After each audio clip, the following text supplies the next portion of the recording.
Hello, hello, hello. Hope y'all can hear me.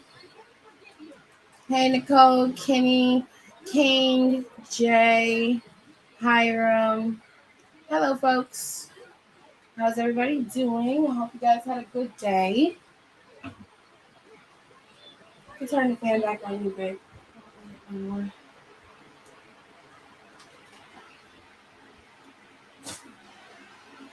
All right. 1 second, please.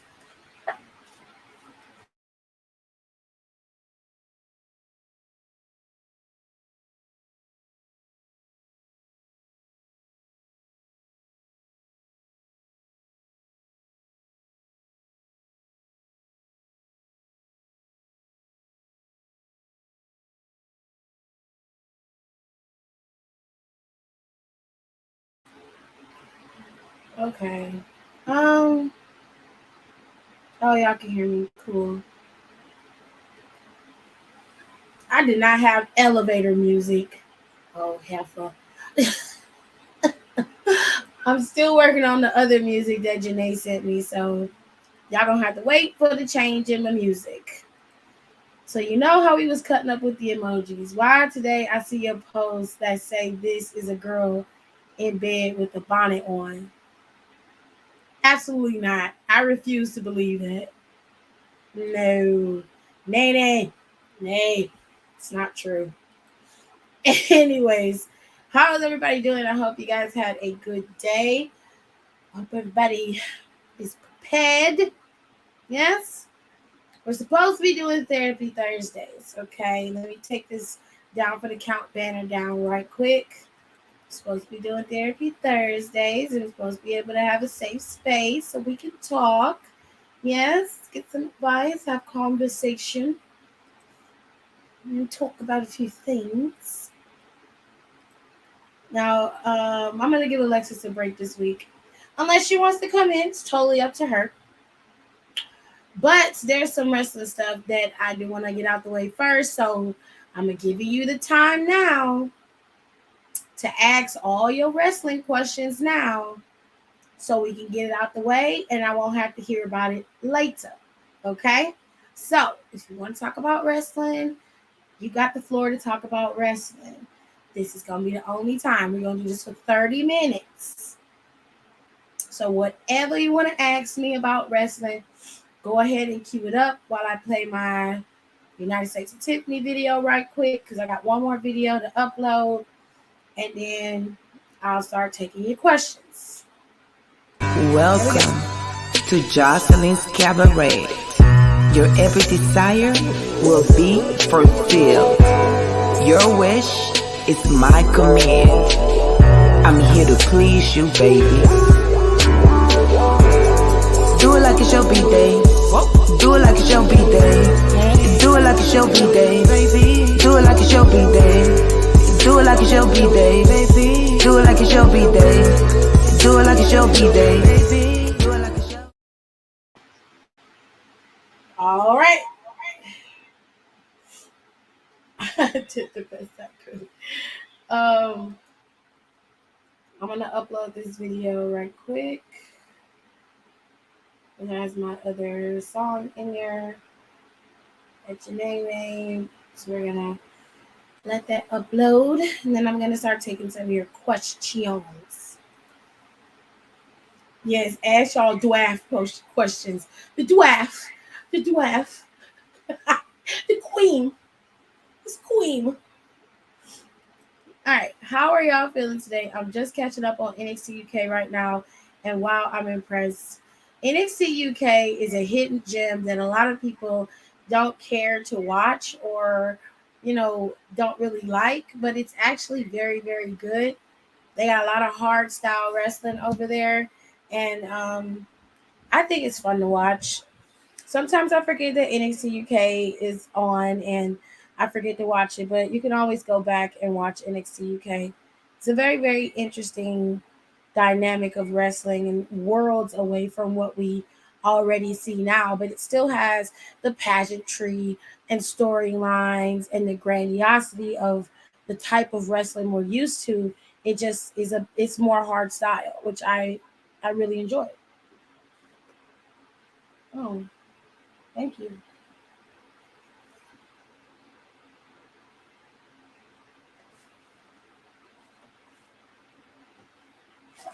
Alrighty. Going back. No. Okay. So, any other wrestling stuff y'all want to talk about? I'm gonna pull up something that I saw on my Instagram today that I really didn't like. So, out of some respect for the person who posted the comment, this person's comment said, and I quote, now this was in response to the post that I recently made on my page that I went live about. And I was talking about they were comparing Becky and Sasha's WrestleMania moments and Bianca and all of that good stuff, right?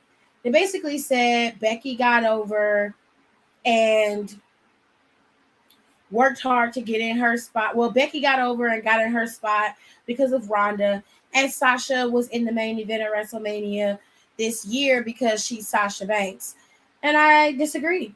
I felt like Sasha is in, despite the fact that Sasha's a great competitor, one of the best wrestlers in the world, amazing draw. It was the idea of making history and, of course, having this big spotlight that I believe that she and Bianca both main evented WrestleMania, because she would not have main evented WrestleMania if it was anybody else. If it was like a white person, I'm not even gonna lie. If she was wrestling another white person, she wouldn't have main evented, because we've seen her wrestle many other white girls, and she did not main event Mania. She's main evented pay-per-views, TV shows, the whole nine. But Mania has always eluded her grasp, not to mention her actually winning at Mania has always eluded her grasp. So I'm not saying that Sasha isn't a draw. I'm saying with the historical nature of the match, the people in the match, both women contributed to the factor of why they main evented the first night of WrestleMania. And that's how I left it. Now, and what I said was it was because of the historical aspect of the match for it to main event, not to mention the way the fans were going at it for that match. This woman, girl, child, whatever, comes in and says Becky got so over she had to be put in the match, or fans would have crapped all over it. Sasha and Bianca had to main event because of the Black Lives Matter was too big at that time, and WWE had to be in that trend. Let me make something very clear to a lot of you. Black Lives Matter is not a trend. Now, to some people, it may be.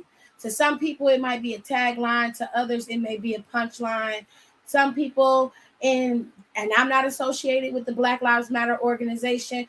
And to be honest with you, no organization is perfect. Sometimes things happen and shit goes awry. Aside from that, the meaning of Black Lives Matter is not a trend or something you just jump on when you're ready to. This was born out of frustration, anger, and pain of many Black lives that have been lost to police brutality, the Stand Your Ground law, and countless others. We're talking about people dying in the street because of the color of their skin and because of the fear that was created around them. This is not a trend. This is not a game. It's not something to be fucking played with. This is the real deal. That is why Black Lives Matter was created. That is why it stands for what it stands for. This ain't no goddamn, let's just talk about. No, that's not how this shit works. So my response to this piece of shit was, first off, BLM isn't a trend. It's a movement to stop police brutality and the killing of unarmed Black people. If you don't understand that, then that's fine, but don't come on my page spreading misinformation and bullshit. It's not a trend, for the record. WWE has done a pretty good job of showcasing PLC talent in championships, feuds, and TV spots in general. So don't fucking go there. Let it be what it is. If you didn't like the main event of this particular show, that's fine. But don't start dragging shit into it that doesn't belong there. Because Black Lives Matter is not something that I generally play with. That's not something that I actually want to discuss with ignorant people. I'm not going to have that conversation and bring that into wrestling when it's not even a part of the topic. Don't deflect, stay where you're supposed to be. What I have noticed is that you kind of tell who was here in the beginning of NXT UK and who was in the originals. Like Jenny and Tyler Bate have more solid characters than the newbies. Yeah. I'm not surprised by that. But that was something that happened on Instagram today. Any more wrestling questions?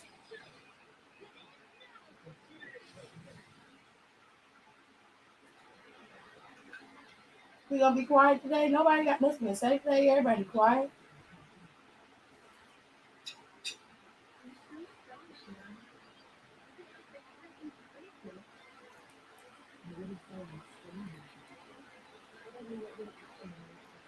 Okay.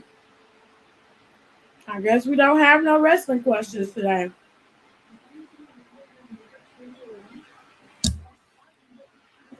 Because of BLM smoking the heaviest of crack. Not the heaviest of crack. I got distracted.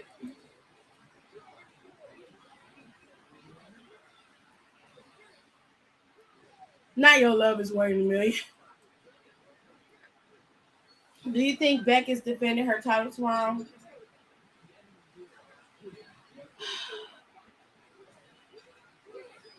She most definitely should. I mean,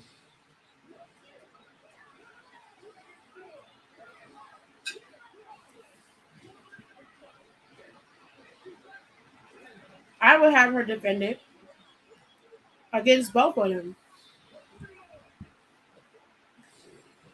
Have her defend it, drop it to one of them, and move her ass to Raw. I just want her to be moved to Raw. It's a better fit over there for her. She's got 3 hours to fill up a program. She needs to go to Raw. That's just how I feel about it. Wow.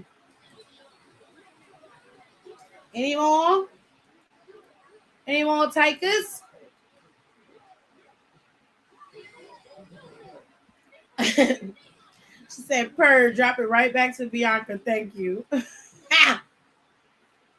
Awesome sauce. Let Bianca have it.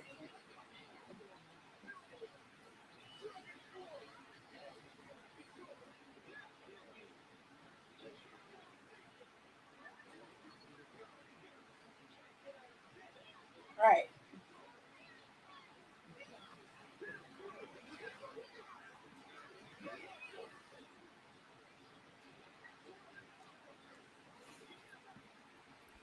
So, what are we going to talk about today since nobody has anything to talk about? Nobody wants to talk about any wrestling today. Everybody's pretty quiet. Did y'all at least have a decent day? Sound like some of y'all had a real bad day. Nobody's talking. Everybody quiet.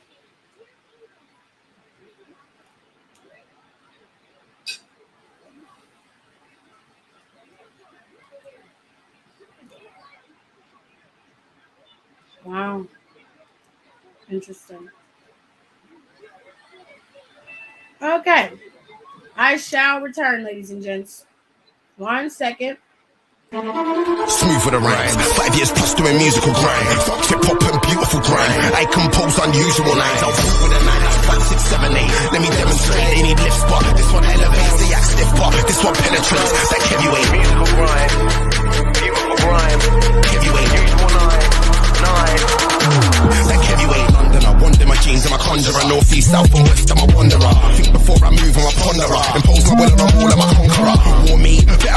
for the opera. Couldn't see my steps with binoculars. Till I'm prosperous, known to react like phosphorus. I said these when I gas. Helium, drop that bar in a wheelie bin. Said he's strapped but I'm not believing him. Said he's trapped but I'm not believing him. If I was you, man, I wouldn't be seen with him. Embarrassing, if he talks I'm slapping him, grabbing him, then kidnapping him. Now they always say him on the news like they thought I delegate weight. Who wants to war with a region? Beat the beat on streets and they say way too sick for the water of streamers. Subway killer, pasta for dinner. Tweet, bear twit to my Twitter. Catch back in his black, calls to my rib.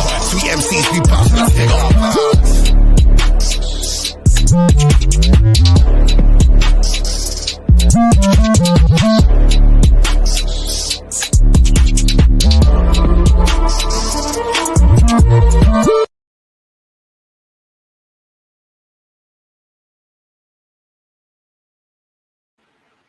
Well, I gotta go away and take 5 minutes, and everybody want to come in and talk all of a sudden. That's real nice.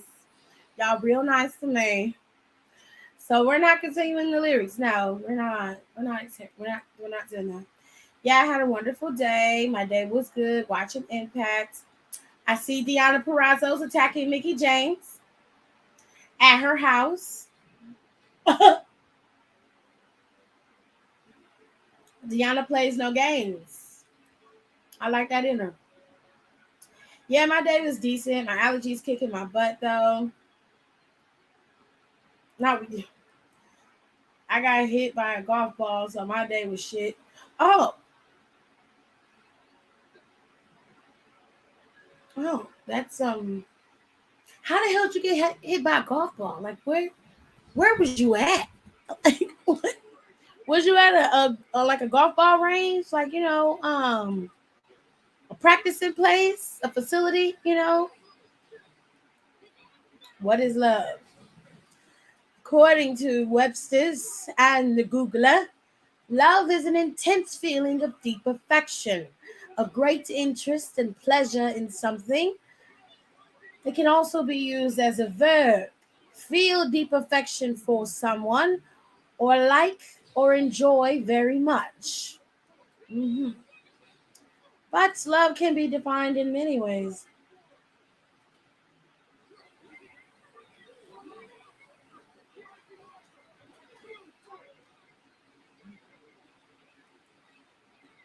I started to watch Squid Game. A lot of people watching it. It's like number one in Netflix in the country. My day has been mixed all day long. Also, please don't spoil Squid Game. I haven't watched it yet. Y'all know who this emoji is in WWE. Well, I am not going to spoil it. I just got till on the second episode. Day was pretty good. Very chill, laid back. Ouchies, Daria. God, ain't golf season over? No, I was at the park. Well, who the fuck is hitting golf balls at the park? What the hell? So, me and Don was in the group chat earlier. Hopefully when Donnie can come in, he'll come in.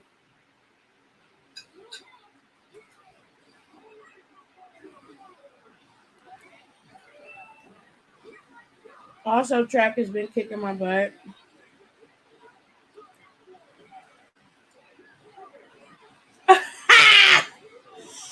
Kenny, cut it out.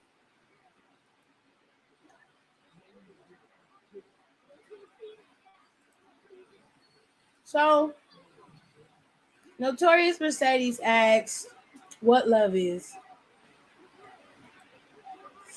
Well, as I said, it can be defined in many ways. But according to the dictionary, it is supposed to be an intense feeling of affection for one person, sometimes multiple people, depending on who you are. Yep, that's Jade.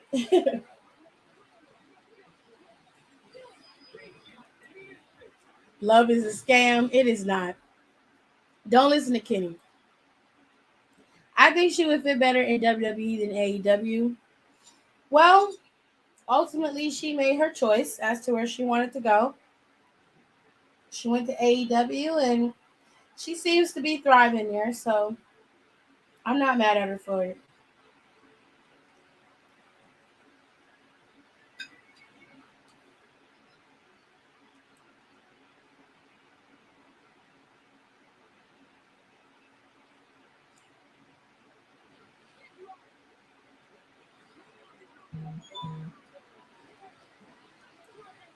What you talking about, right? When's the last time you've been in love, Hiram?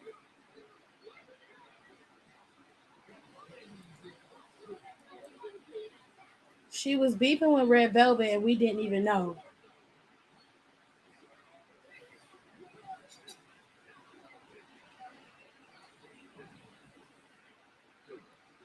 Mm-hmm.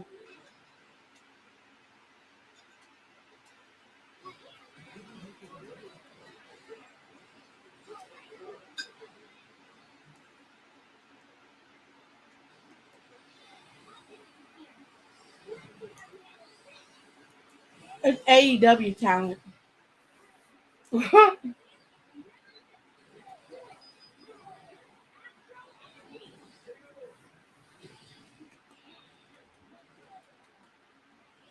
Our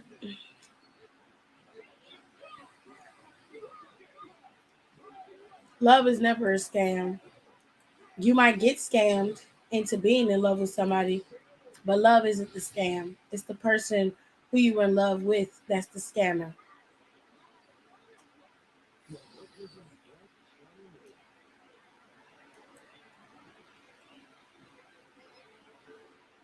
First of all, don't disrespect Red Velvet like that. Red Velvet is a very good wrestler, not even close to Brandy Rhodes. And that's mad disrespectful. For real. Red Velvet is a great wrestler, but she hardly looks like Brandy on crack. Not even close. I wouldn't even say that if it was a good read, but that just was not even cool.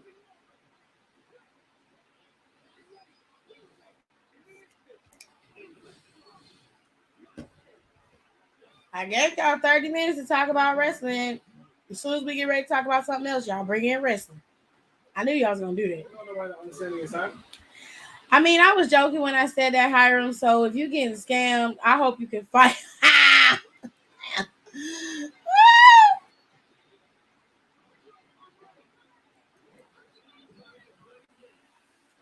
Love has so many feelings, but I feel like no matter how old I get, I'm still learning, and that's actually okay.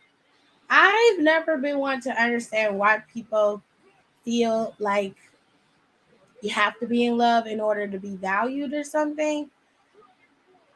I do understand that feeling because you are, being in love gives you all these endorphins and it makes you feel good and you just have all of this affection built up for one person. But it's not something that you just know and it's always going to go perfect. It is a learning curve. It's just like any other task or feeling and emotion that we have. We have to learn how to utilize it properly. Love isn't something that you just acquire and then everything goes perfectly. Love has to be worked at. It has to be nurtured and it has to be loved. Obviously, you have to love, but it has to be nurtured. It has to be groomed and shaped so it can continue to grow and expand.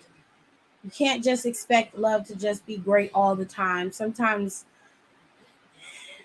love hurts. And it really depends on who you with. That will tell you how much it can hurt. Like sometimes your significant other, your best friend, somebody you really love can do something that hurts you, but they don't mean it. That's when love hurts or when it should hurt. It shouldn't hurt when you're supposed to be in a relationship with somebody who loves you, but they constantly cheating on you. That kind of pain is not something that you should experience at all. You know what I mean? Apologize. I thought it was funny, but it wasn't. Well, I mean, I understand you was making a joke, so I ain't mad at you for it. I'm just saying, if he was going to read her, just don't call her a crackhead Brandy because Brandy can't wrestle.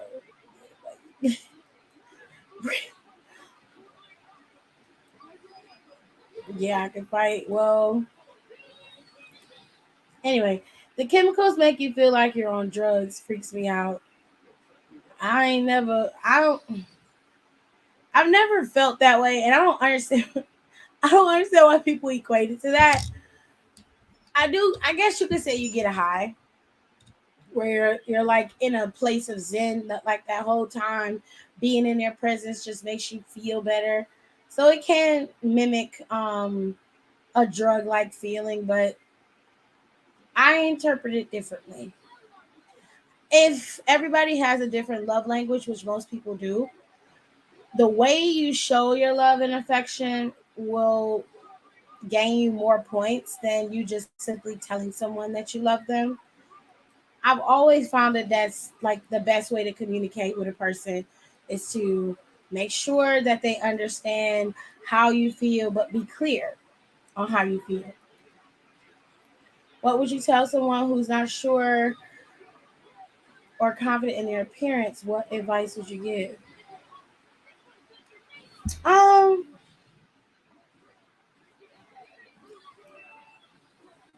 well, when I was, how can I say, when I was 14, I desperately wanted to have a boyfriend, just to have like a companion and somebody that I wanted to be with, somebody that I thought would be fun to be with. And I wasn't the prettiest, I wasn't the skinniest, I didn't have what all the other girls had. So my way of getting in with the guys was to just chill with them. Like I literally was one of the dudes all the time. And I had got to the point where I just realized that these niggas is just as scared of me as I am of them. And I just didn't care anymore. I still cared about my appearance, don't get me wrong. But I learned very quickly that people people generally are attracted to people who are confident in themselves and understand that they don't have to abide by a certain rule book in order to be with someone that they love or someone that they like and can learn to love. Um, if I were you, I know you're worried about your appearance and you're probably very young. Even if you're older, you're probably worried about your appearance because the world makes it so you have to look a certain way. They make it so we all gotta have really, really tiny waists, big ass butts, semi big boobs, no back fat, no thigh fat, no fupa. You know what I'm saying? Like it's like they make it so that you have to fit into this world. And even as a black girl, it's like Jesus, like all of us gotta look like that. Some of us are boxy and some of us don't have no hips and we got big ass titties. Some of us, we all made differently. There's no way that we'll all look like that. And I don't want to look like that. I don't want to look like a fucking ant. Like I don't want to look like that. I want to fit in my jeans. I want to do that. I want to be able to go to the store and buy clothes so that they fit me properly. I want to do that.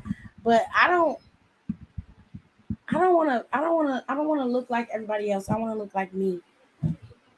I know it's hard to be confident in your appearance, but one thing that does work are affirmations. And I know it's like a big old trend for everybody to use that. And everybody talking about manifesting and affirmations and all this other shit. But just hear me out. So you're not too far removed from high school, so you're 19. Okay, when you were in high school and you were trying to learn something or at least memorize something, you would repeat it every single day. You would sit and learn it, you would read it, you studied, right? It's kind of the same thing. So an affirmation is something that a moniker that you would repeat to yourself every single day, just for 15 minutes a day. You sit down, no music, no nothing, or you could play something that's got a little bit of a relaxation for you with no words. And you just sit and you just repeat the moniker in your room and you just say the affirmation every morning, and you do it every single day, eventually some of those anxiety and that negative way of thinking will begin to subside because you'll have a mantra that the mind has begun to adapt as its own. It's a training thing. It's almost hypnotic, but it does work. Also, I do think that you should read stories of girls who are like you. So, per se, if you're a chubby girl like me, there are countless books. You know what I'm saying? Oh, cool, Nicole. There are countless books for you to go and read that can help you.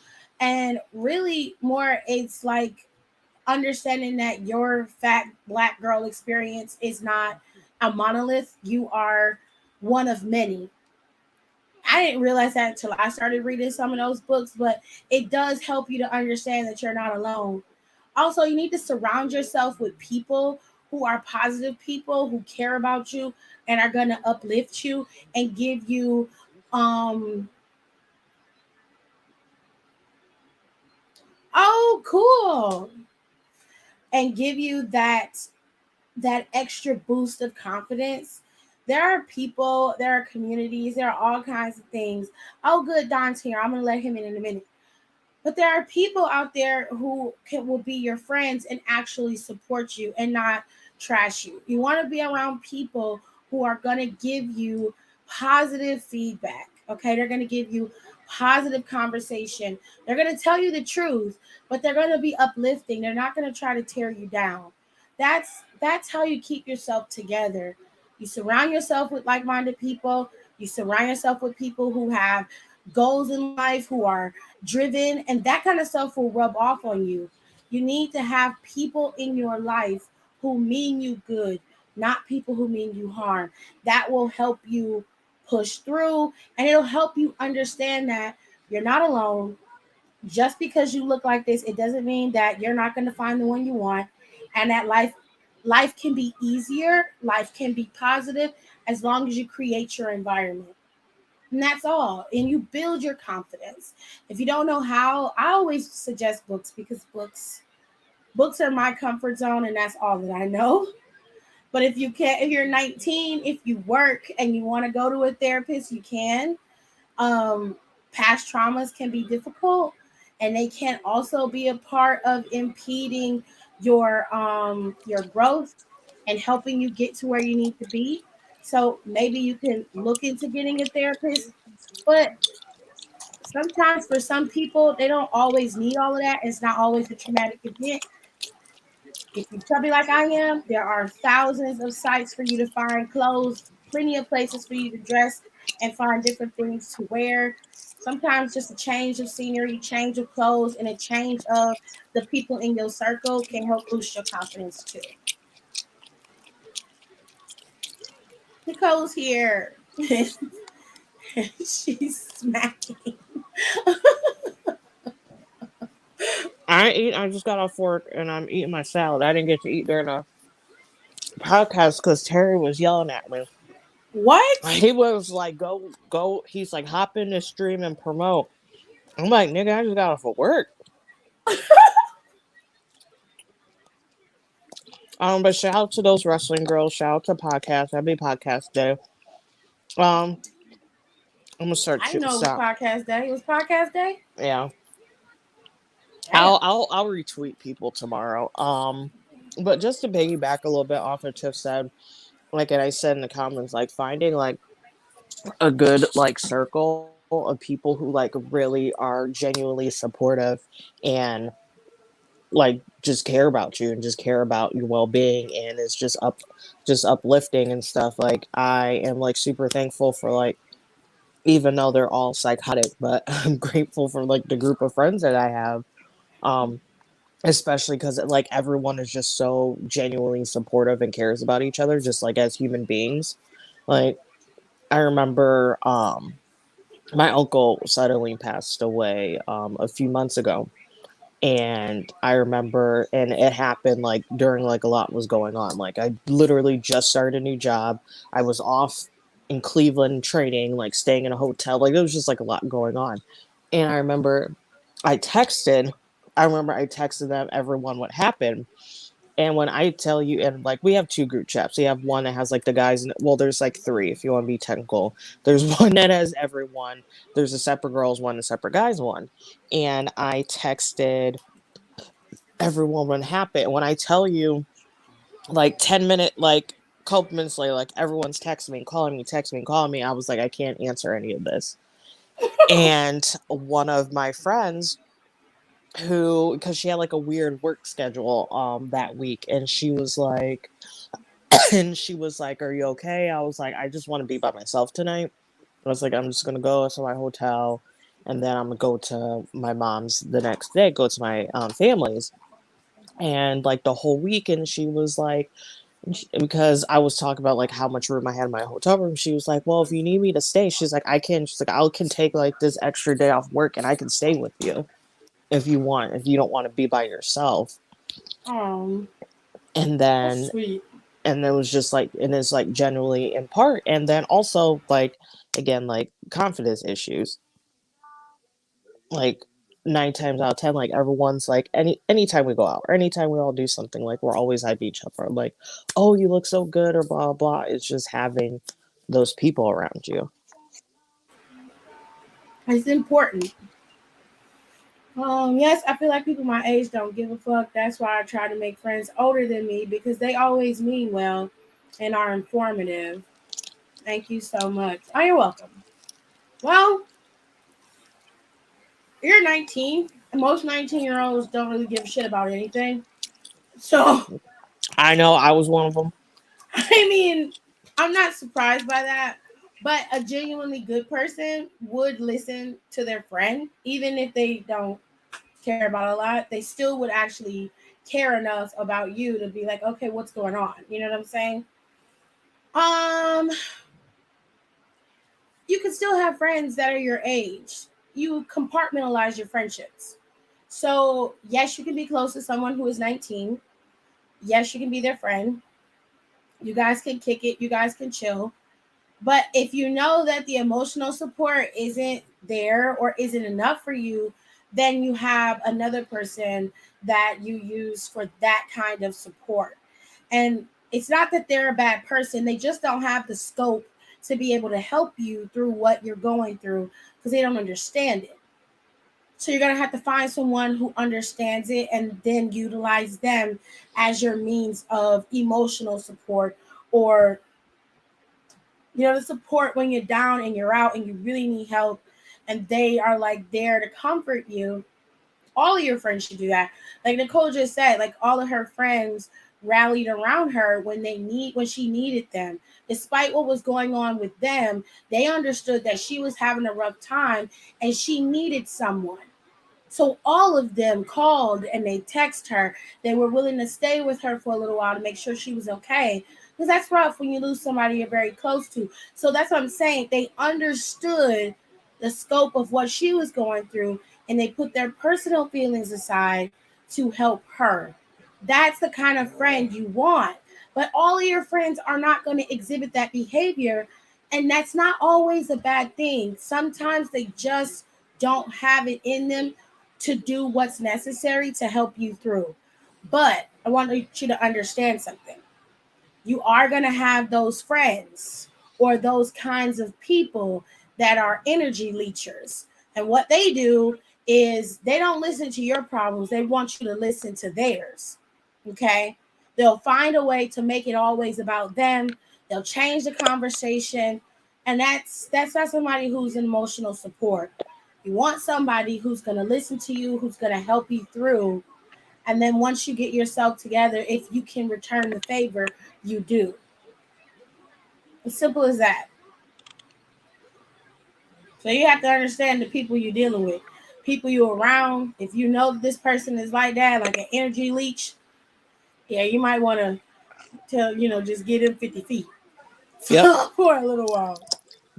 And just to piggyback off of that, also is just knowing, I don't want to say like love language. What am I talking about? Just kind of like how, because even though you might have a friend who might not be like might not outwardly like ask you if you're okay all the time, or um be very upfront, but they might have other ways to express that they care and they're like hoping you're okay. And there'll be times they'll say, I don't know, say you've been like going through like you've been having like a crazy week at work, and you were like, I have not had a chance to like get coffee and like do normal things and just like really like venting, so quote unquote, to your group of friends. And Mhm. then one friend, you know, who they might not say nothing, or it might seem like very aloof, and say like you come home one day, you have like a whole thing of like Starbucks to go coffees Yeah, at your house, or like things like that. Also recognizing that as well, because some people just like that's how they communicate and show their affection and show that they care. It might not be verbal, but there might be other cues, but also recognizing that as well. that's true. Because not everybody has the capacity to walk you through what you're going through. They just don't. So they'll exhibit they'll exhibit their love or their compassion rather in different ways. But you have to understand the people that you're around. You have to understand your friend group. In a sense, it is a love language because you do love them, but it's on a platonic level. So you're gonna do something for the person because you love them. You want them to feel like they know that you're there for them, but you don't know how to be there for them. So you do things the way you know how, which is what Nicole said. Like somebody might bring you some coffee, or they might bring you food, or it might just be a one time conversation like, hey, I'm calling to check on you, see how you doing. You all right? And you say, yeah, I'm okay. And you're like, all right, I just want to call and check on you. They might hang up, but that don't mean that they don't want to talk to you. That's They me. just I'm that friend. I'm not even gonna front. they just want to make sure you're okay. If you say you're okay, they'll be like, are you sure? Are you sure you're okay? And they're like, yeah, I'm all right. It's rough, but I'm okay. They're gonna be like, all right, I was just calling to check on you. I'm gonna talk to you tomorrow. And that's it. That doesn't mean that they don't care. It just means that's the best way they know how to show you that they care. All right. I'm a person who still struggles with confidence, especially when it comes to my appearance. But one thing I do is whenever I'm feeling ugly, I'll name three things I like about myself, which seems like a small, ineffective thing, but it helps. I think that's good. I think And it's great. who was in here earlier who was talking about their confidence? Who was that? That was Daria. Okay, so Daria. I'm sorry, Tirza, but I'm gonna use you as an example right now. No, it'll be good. So it's basically, so Daria, you're talking about how like your confidence and how like you know is aren't really like jazzed up about your appearance sometimes. And then like Tiff was saying, like everyone deals with it. Like sorry, Tears, I'm using it as an example. Like take Tirza for example. I wish I looked like Tirza. I know. I'm pretty sure everyone does, but someone who Yeah. everyone as like a whole thinks that is just drop dead beautiful also has confidence issues. So it's like Right. those things that we can all relate and all have things that we're not completely comfortable or happy with. And it's like you're not the only one, despite you might think like, oh, she has like look at her, like she looks amazing, like she doesn't feel like this, but she does. So it's just also Hmm. take comfort in that as well. Yeah. Like you're not alone. And even the most beautiful people have issues with their looks. And it all stems from the world we live in, unfortunately. But the way you combat that is you can't listen to what everybody else thinks and what they believe. You have to learn how to love yourself. And I think what the way Tirza does it is a good way to start. I mean, find three things about yourself that you really like, whether it be physical, mental, whatever. Find three things that you like, and then just be like, I like this part of my body. I'm like, okay, I got Yeah. that, and just build off of that. Hold on. Nika said, when I was in middle school, I was told I wasn't beautiful and that I wasn't light enough because I was a little darker than the other girls. Child, Mm. there are some dark skinned women that are on Instagram and TikTok that will blow you away. They literally don't even look real. Like they're. They don't. They look like dolls, but they're real girls, and I they're don't believe it. beautiful. Like They are Ducky. real. Oh my god, I They was about are. to say Ducky thought, oh my, Yeah, like she's like a painting. Like I don't think she's real. Like she's like an android or something. she is beautiful. There's so many, and their skin is beautiful. They look gorgeous. They come in all different shapes and sizes, but they're dark skinned women, and they're absolutely beautiful. There's nothing wrong with you having dark skin. How you can't control that. You can't control what pigmentation, how dark your skin is. You can't control how light it is. And the colorism thing, that is a long-standing problem in our community, and it's spread to other communities, Latina community, the Indian community. Especially, It's just, also, Southeast Asian is that's a yeah, huge problem that people don't like talking about with them as well. like it's a massive problem. It's real bad in Jamaica and in some parts of Africa, and people are bleaching their skin color. It's really bad. It's really bad. So one way one way to combat it again is with social media, especially because the algorithm is set to funnel things to us that we like. You need to interact with things that are the opposite of what is being shoved down your throat. So I curated my Instagram. It took a long time. It took a long time to get my Instagram to not show me images of bitches with big asses and titties and slanted eyes and high ponytails and big ass lips. It took a long time to get that shit off my timeline. I highly recommend that you do it too because it's very irritating and it can be very, very programming. It can make you feel like because you don't look like them, there's something wrong with you.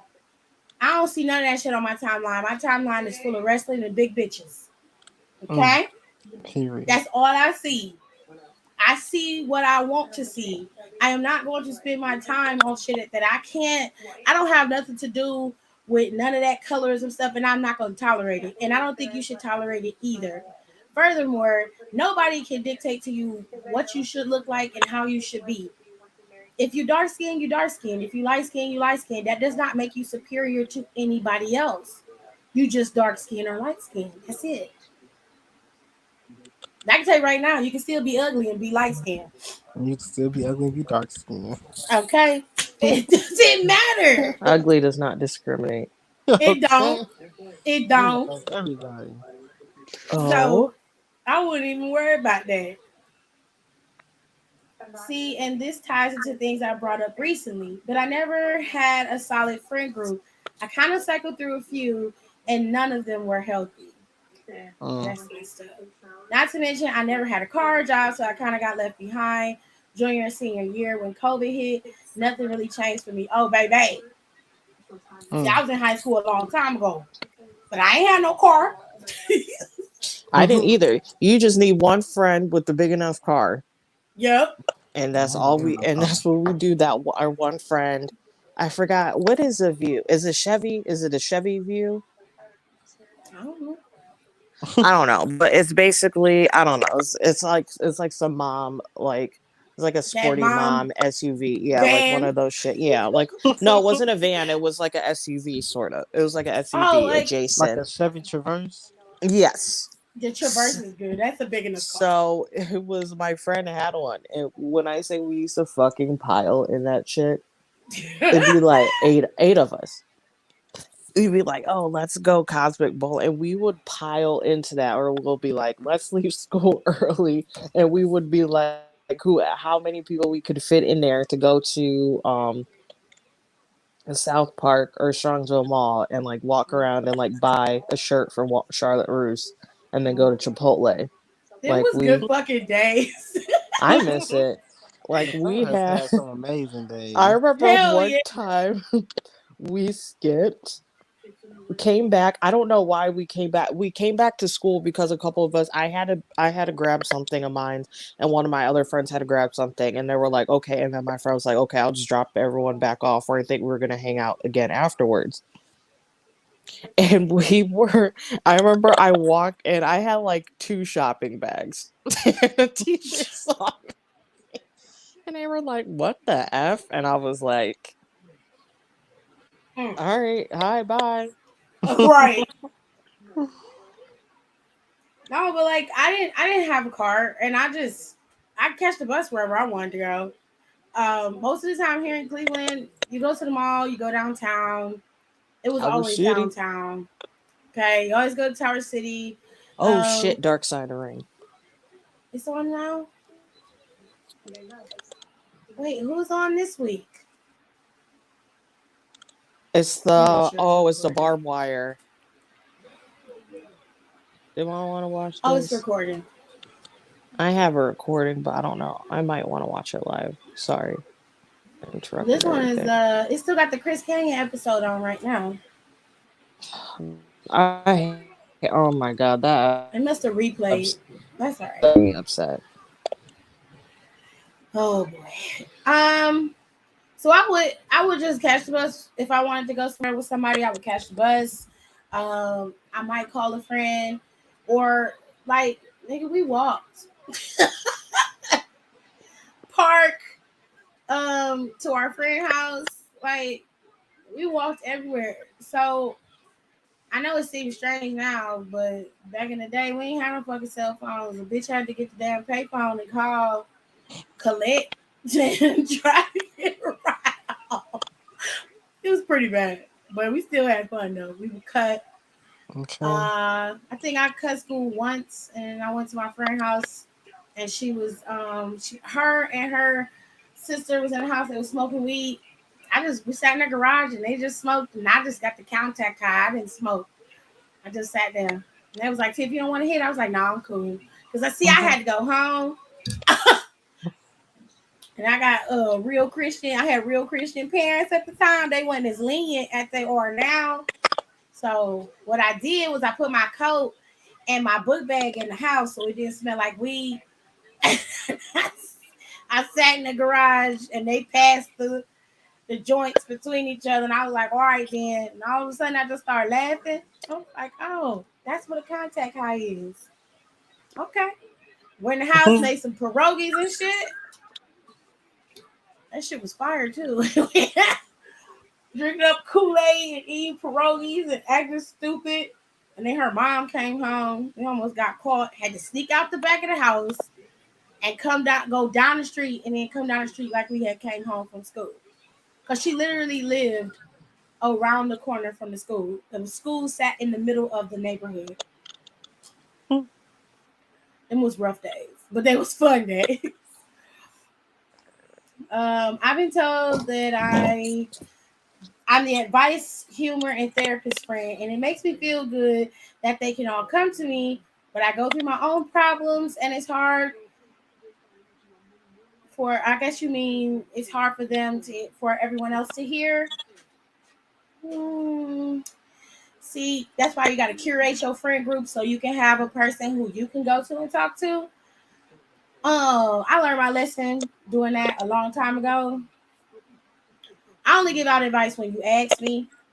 I'm not going to solicit it. Now, I do that with some of these people that's in here. I be going at their neck sometimes. But most of the time, I won't give out any advice unless you ask. Because people then take liberties. And they'll be like, oh, well, I'm going to just go ask you because you'll know. And it's like, well, I don't feel like being a therapist today. Go find you a therapist. Then they'll get mad at you and be like, oh, well, you're supposed to be my friend because you're no longer their friend because you're not doing what they want you to do anymore. No, sir. You got to have a friend group that is just as willing to listen to you as you are to them. So if you're going to listen to their problems, they need to be able to listen to yours. You're not perfect. You got issues. And if they can't understand that, then they therapist privilege is going to get revoked. Period.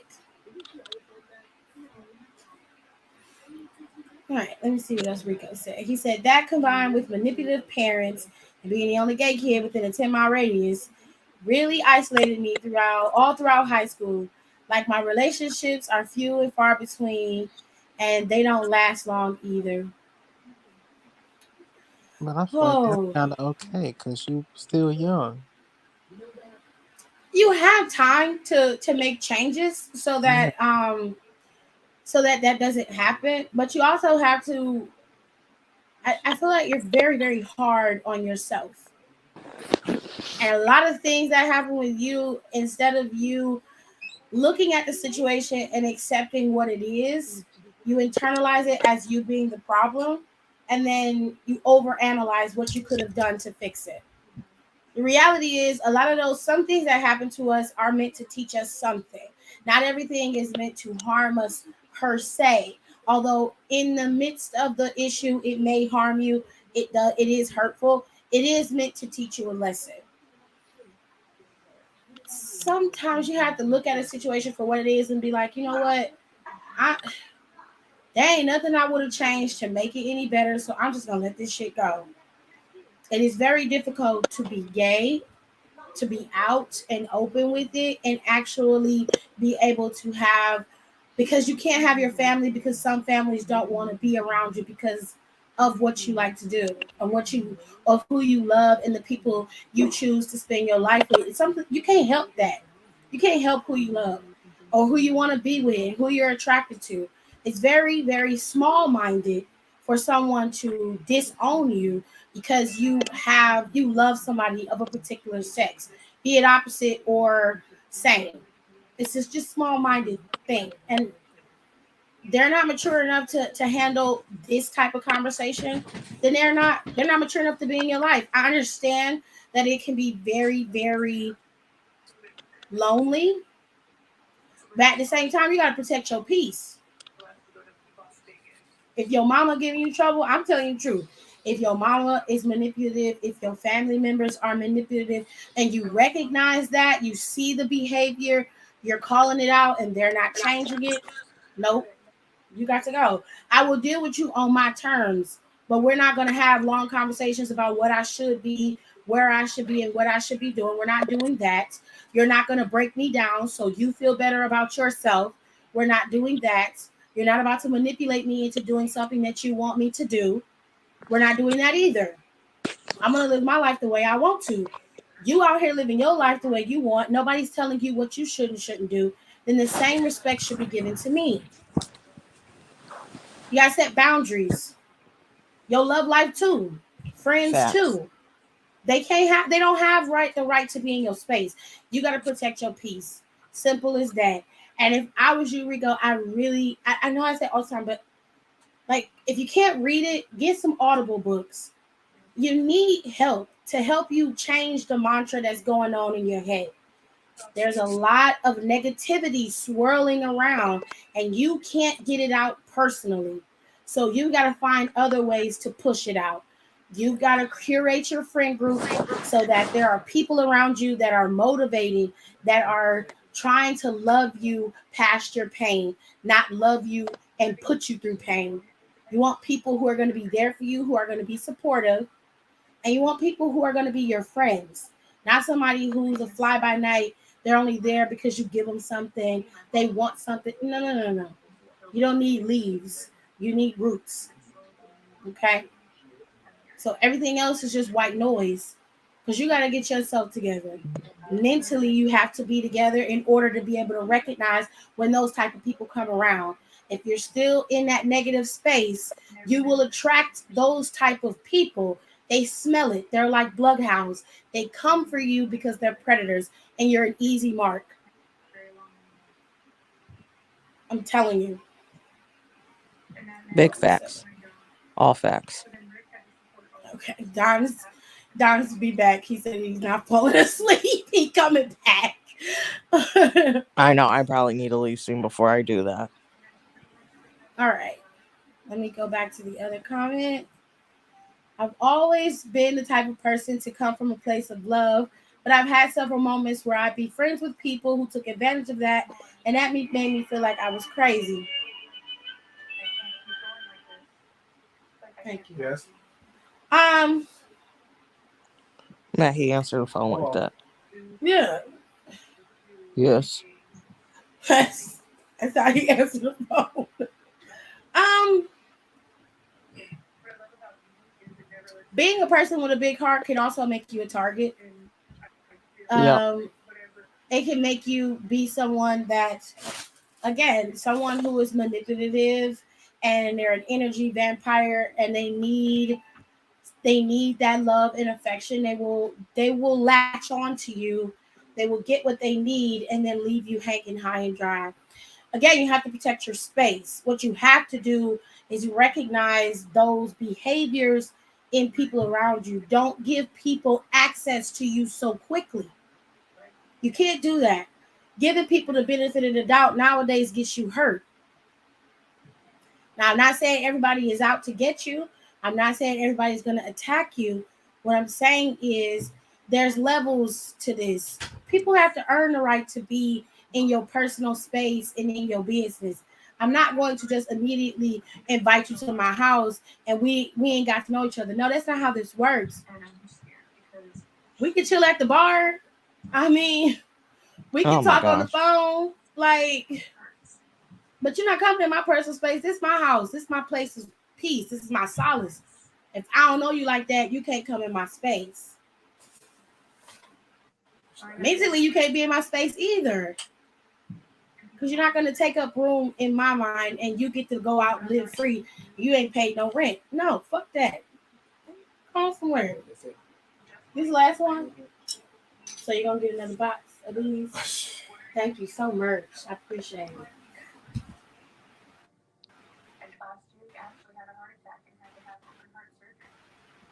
Pull the cord out. If you're young, okay, so the best way to weed that out is like this. I knew a girl that I went to high school with. She was really nice, smart girl.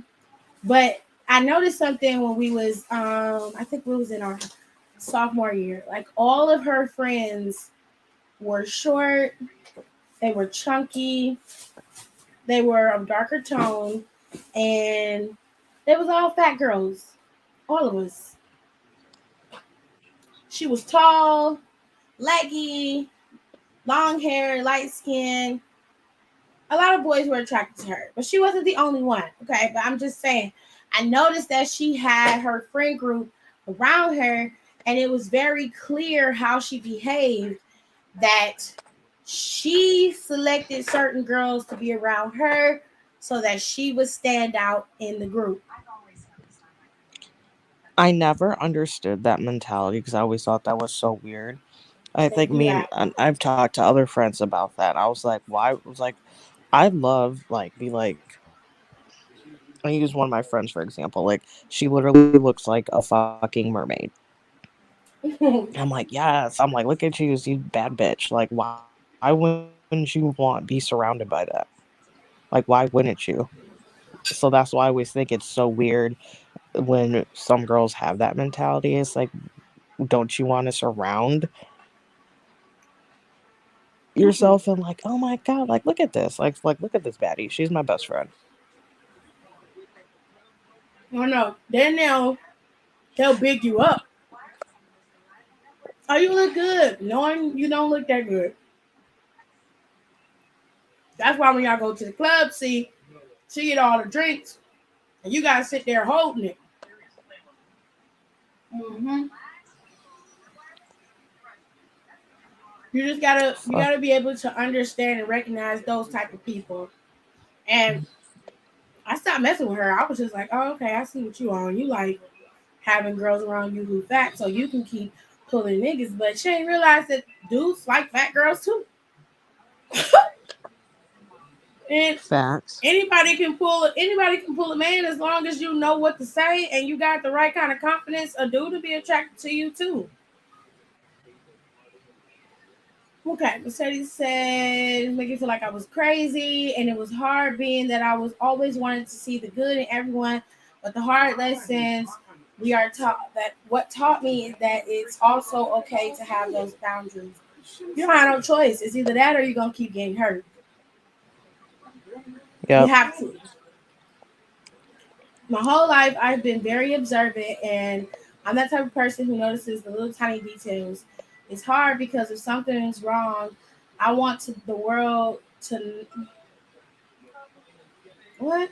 I'm assuming you want the world to know what I want the world, but I know that I can't. You want to tell the world, child? You Cancer.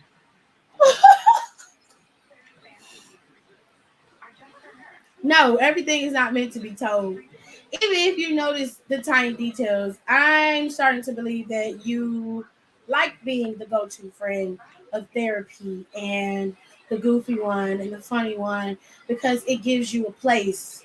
You understand your place in the circle. I also think that being observant is a good tool, but it also can be a nuisance. Listen, if you see something that is harmful for somebody, yeah, point it out. Like, hey, if you do that shit, you're gonna get hurt. If they do it anyway, that's their personal business. You done did your job by telling them what you saw. Other than that, don't ruin everything. Like, it's okay to be observant, but sometimes it can come across as if you just think you know everything, and that can be harmful to you more specifically than anybody else because they're gonna just be like, "Well, I don't want to deal with them because they ain't gonna do nothing but tell us what we should and shouldn't be doing." I'm usually that friend.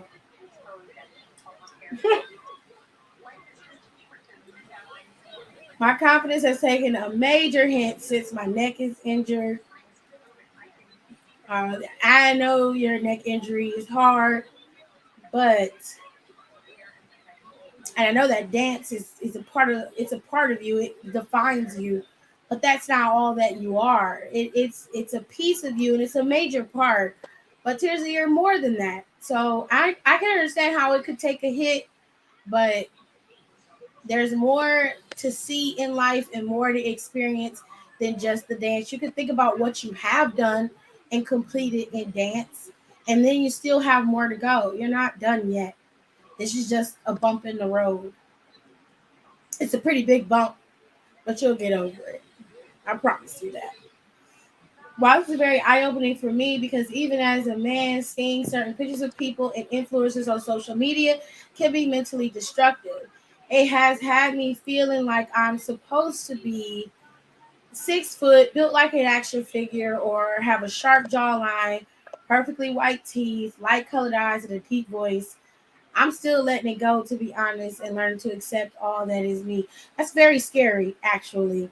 Um, I highly recommend that anything that you see that makes you feel less confident or makes you feel bad about yourself, you not report it, but you unfollow the account and you don't want to see any pictures that look like that. If it's a sponsored post, you interact with the post to tell it these are things you don't want to see.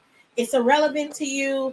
This ad has been run too many times. Make sure you are active at removing those images from your social media because it can be very damaging to your mental health. A lot of people don't understand that, and because they're so ingrained in social media, they don't realize that they're being programmed by what they see. It happens through TV, movies, and now social media is even worse because we live on our phones. So it's very, very difficult to break that cycle, but you got to actively do it so you can protect your sanity. I just have issues with Oh, abandonment. all right. I'm gonna have to get off of here so I don't fall asleep and ruin the live. But you By guys have a yourself. good session. All right, bye. I have issues with abandonment. I recognize that and I understand that. And I'm really not trying to excuse them or make you feel like it's not relevant because it is. And it's a part of the reason why you seek the people that you date because you understand, you realize that it's detrimental to you, but mentally, that is your safe space. It is difficult for you to step outside of that because you can't see anything healthier than where you are. So it's just, you're going to continue this same cycle if you don't break the mental chains in your head. And honestly, I don't have the tools to help you through that, but there are many different ways for you to. There are therapists, there are cheap ones, expensive ones, whatever you want to do.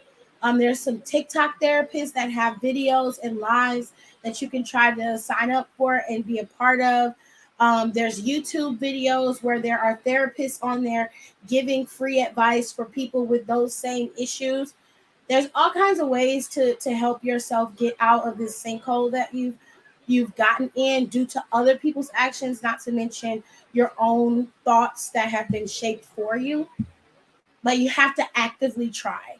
And like I said to Notorious Mercedes and King, you can't let people come in your space that you know are detrimental to you. You can't do that. You have to protect your space. You have to protect your peace. You need to find a place for you that just makes you calm and it keeps those negative thoughts at bay. I like reading. Reading is my place of solace. That's what I like to do. That's why I enjoy it. And I know that a lot of us in this wrestling community, we all like wrestling because wrestling is our escape. That's how we enjoy ourselves and have a good time. But even that sometimes can be detrimental. So I would recommend that you do focus. If you want to like wrestling, I mean, you're very, very into gear and that kind of stuff. Focus on that. Like, start creating gear and finding different ways to channel that negative energy into something positive. It can really help. Hold on, y'all. I'll be back. 1 second. I promise. Smooth with the rhymes. 5 years plus doing musical grind. Fucked hip hop and beautiful grind. I compose unusual lines. I'll fuck with a 9 like 5, 6, 7, 8. Let me demonstrate. They need lift spot. This one elevates the act stiff part. This one penetrates. That heavyweight. Musical grind. Beautiful grind. Heavyweight. Usual 9. That heavyweight. London, I wonder my jeans. I'm a conjurer. Northeast, south and west, I'm a wanderer. Think before I move, I'm a ponderer. Impose my will on them all, I'm a conqueror. War me, better off death for the opera. Couldn't see my steps with binoculars. Till I'm prosperous, known to react like phosphorus. I said, geez, man, I gas. Helium, drop that bar in a wheelie bin. Said he's strapped, but I'm not believing him. Said he's trapped, but I'm not believing him. If I was you, man, I wouldn't be seen with him. Embarrassing, if he talks, I'm slapping him, grabbing him, then kidnapping him. Now they only see him on the news like they vote, I delegate weight. Who wants to war with the region? Beat the beat on streets and legion. Way too sick for the water of streamers. Subway killer, pasta for dinner. Tweet, bear twit to my Twitter. Back in these black, calls to my ripper. Sweet MCs, we bounce, let's figure.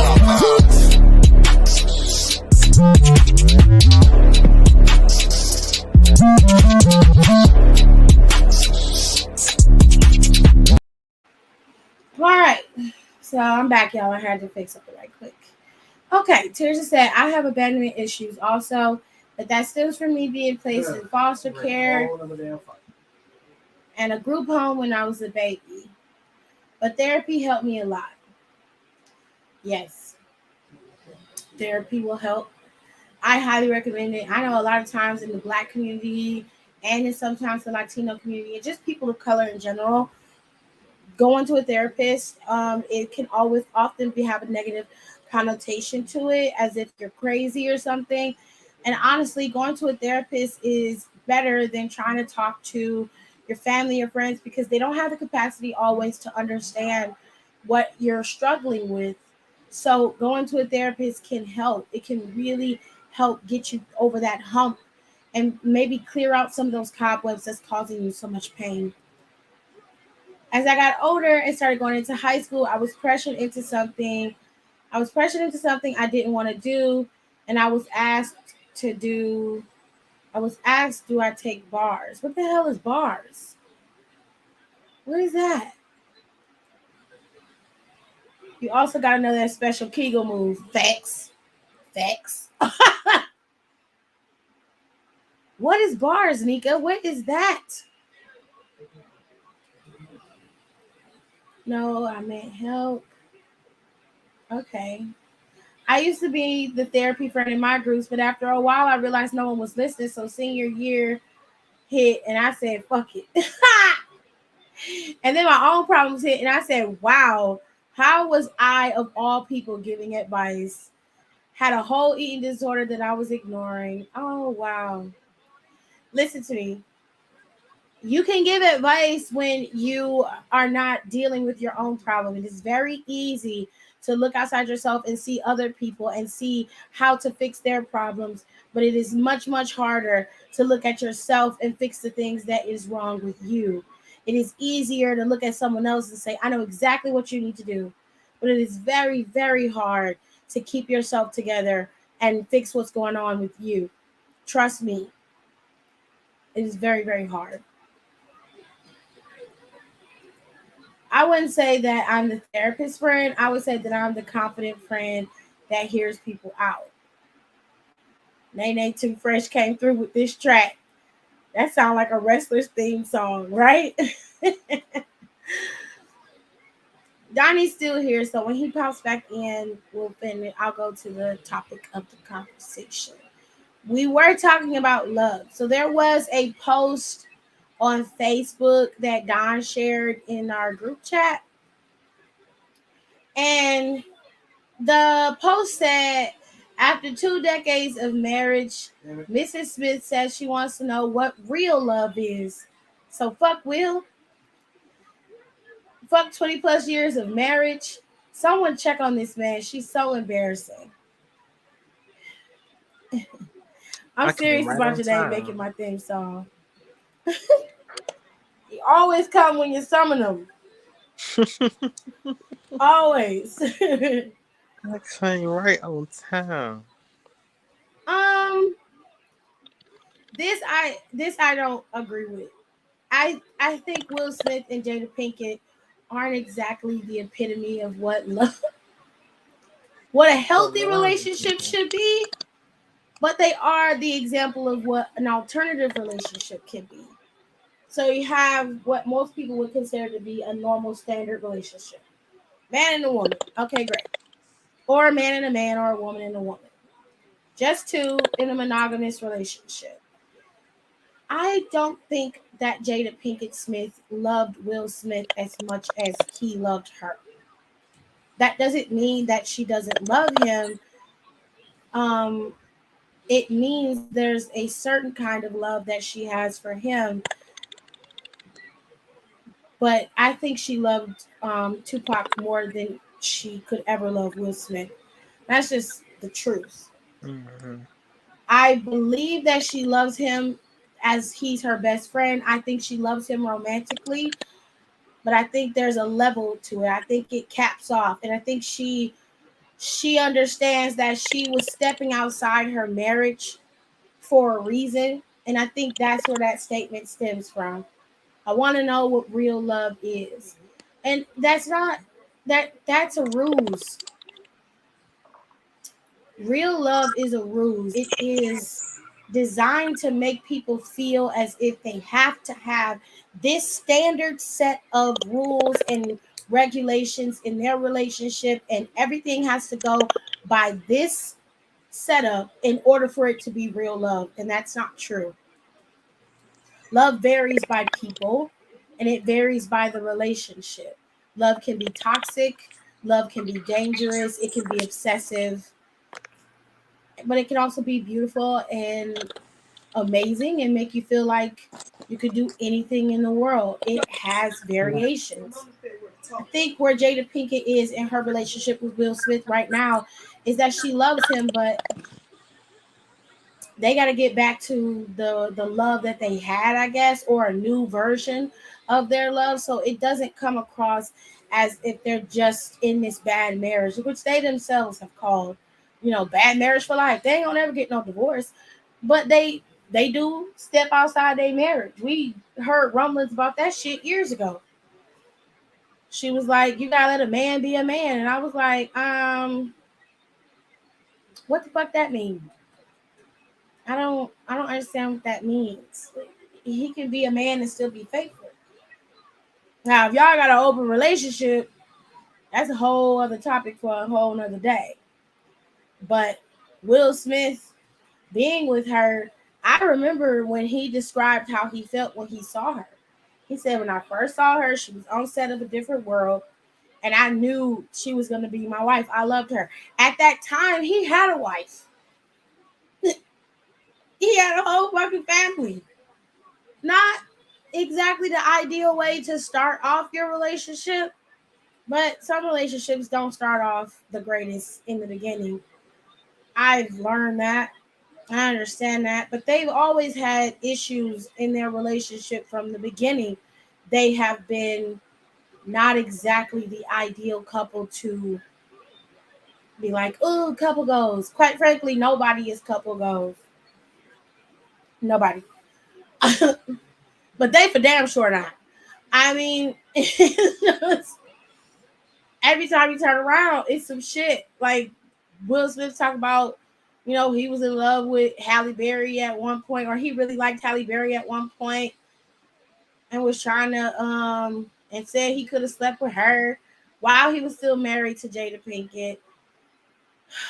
It's so messy. It's so messy. Will got interviewed by GQ about the red table thing, and it was slightly informative. Well, what did he say? Because I generally don't really listen to Will Smith like that, only because I don't really want to.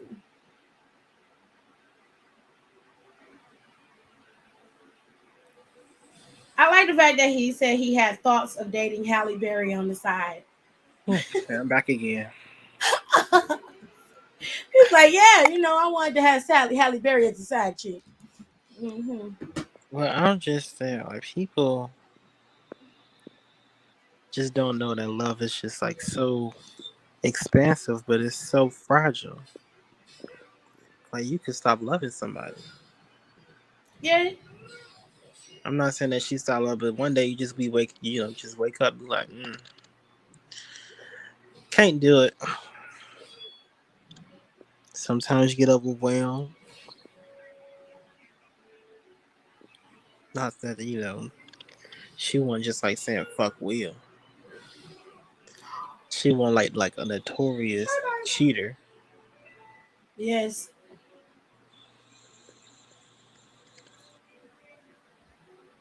But my best friend said that she a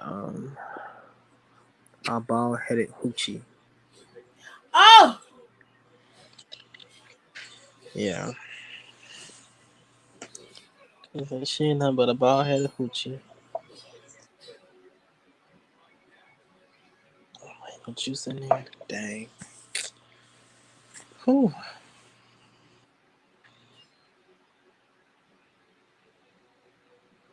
Hold on, y'all.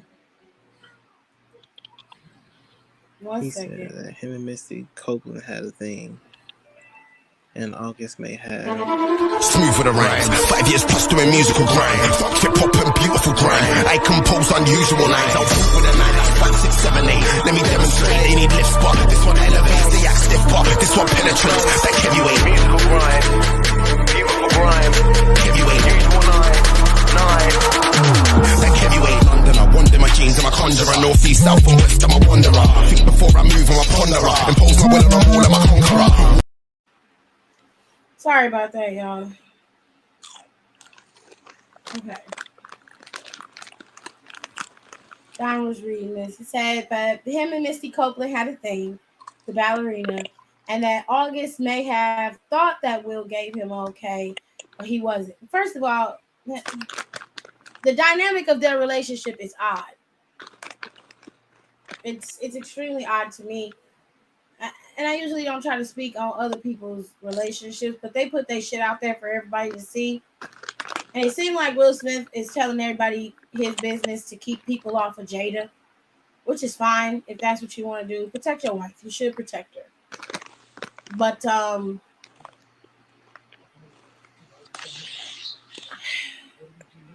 this is highly toxic. I don't care what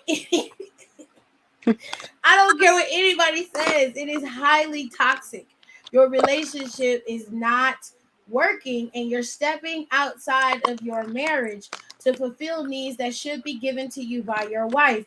There is no excuse for that. I don't care if you're married. I don't care if you're with her and she cheats on you or you cheat on him and it doesn't matter. There's no reason for you to be stepping outside of your marriage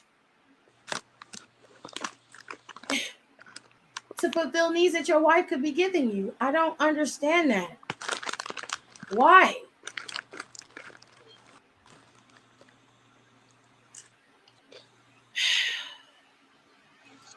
They agreed to a sexual relationship, but not a romantic one, and that the public sees them in a different way than they see themselves. Listen, y'all can do whatever y'all want to do. The reality is,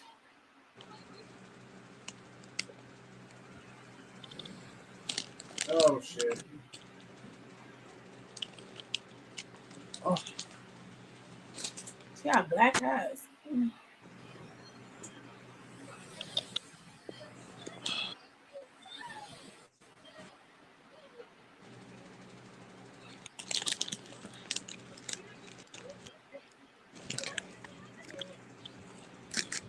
Anyway, sorry about that. It's just this is highly toxic.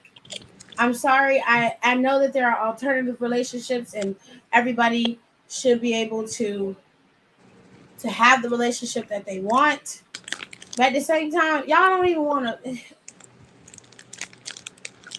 I don't see y'all as nobody but two people who got money and are in the limelight. You portrayed yourselves as two people who loved each other and had a loving, lasting relationship. It is what it is. So people are starting to see that that is not true. And now you want to backpedal and say, well, people see us the way they see us, but they see us differently than we see ourselves. Well, then, bitch, that means you ain't showing your real self. You're not being who you're supposed to be. You're putting on a facade. Which that's your fault. Shoot. Get mad at the world because we see you.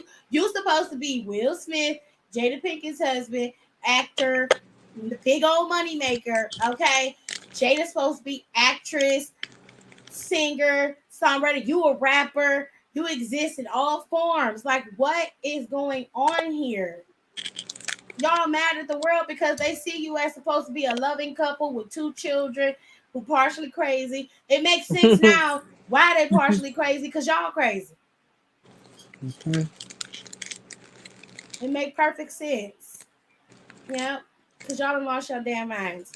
Because there's no way. This don't work. Now, if y'all was trying to do a polyamorous relationship, Jada Pinkett was dead set against that when her daughter said it. Her daughter was like, I would consider being in a polyamorous relationship. Like, I wouldn't mind having a man and having a husband and a wife. Her mother was like, absolutely not. Oh, she was dead set against that. But you ain't got no problem with August Alsina dicking you down in the next room while Will Smith out here fucking Misty Copeland. Sir. I can't find a Febreze. You know where it's at? Ma'am. No, ma'am. Mm-mm. No, this is not love. This is a mess. That's what that is. That's a mess. Cause child, no. Mm-mm.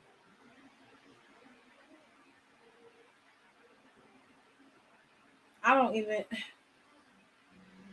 even know how you could generally say this with your whole chest and be okay with it. If y'all don't love each other, then y'all need to do something about that. Sleeping around with different people and never leaving your wife, that's fucked up. I don't care if you agree to a sexual relationship or not. That is really, really toxic.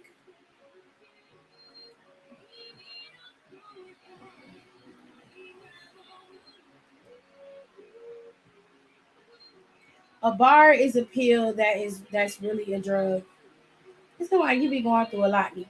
Like, I mean, you got people convincing you to take drugs, which I mean, that's not you're not the only one. That happens often to a lot of people. But if I were you,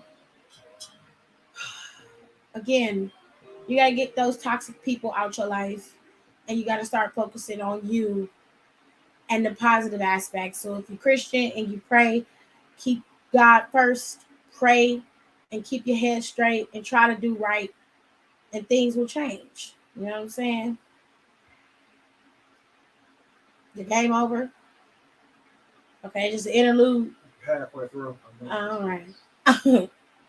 Anyway, because her mama and her mama's mama never had a straight up monogamous relationship. That's how she was raised.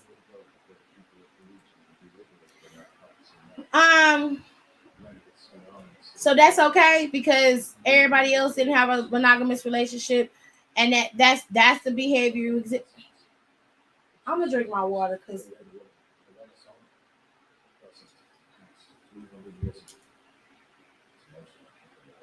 that's a bullshit excuse. It's a bullshit excuse. I'm gonna tell you why. I'm gonna give y'all a little bit of info about my dad. My dad grew up without his father. My father's father literally lived down the street from him, and he did not know it when he moved in down the street from him. He sent for my dad to go talk to him, and my dad explained to him, why he wasn't there for him when he was a kid, why he wasn't his father. My father made it a point to be a family man and to have a family and to have a big one and to make sure he stayed in his kid's life. My father has 5 children, 9 grandchildren. Okay? That is bullshit. Just because your parents and your parents before you didn't have the wherewithal to keep their coochie in their pants, don't mean you have to keep running around doing the same shit. Now, if you single and you want to be out there dipping and doing it safely, live your best life, bitch. But if you got a whole ass family at home, you better get you a damn stripper pole and start dipping it down in your house for your husband. And if he don't want it, then divorce his ass and go find somebody else. But don't be out here have your husband at home and then you going out here sleeping with other people, and because your parents wasn't never anonymous, I want to be free. Like, no, bitch, no. You're just stupid. That don't make no sense. Oh my god, that pissed me off. Yeah. I guess we can only focus on what we can do right now and take it from there. That made me mad. That's what they said. I have no skin in the game. You're making excuses. Well, my parents didn't really have a monogamous relationship. That's what I learned, and that's what I did. No.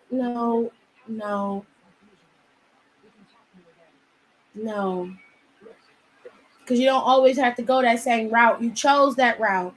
You chose to do that. And I still say she don't love him the way he loved her. And then he just figured, okay, well, since we not, gonna break up, I might as well go out here and have me a little piece on the side. Let me get some. She getting ready to get some. I better get some. It's like, my nigga, what? What? Like, how come y'all don't have these conversations on the Red Table Talk?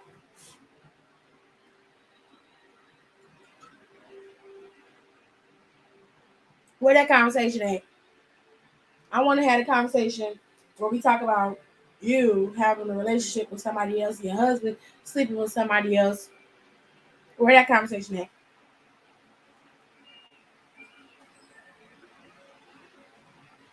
I'm curious.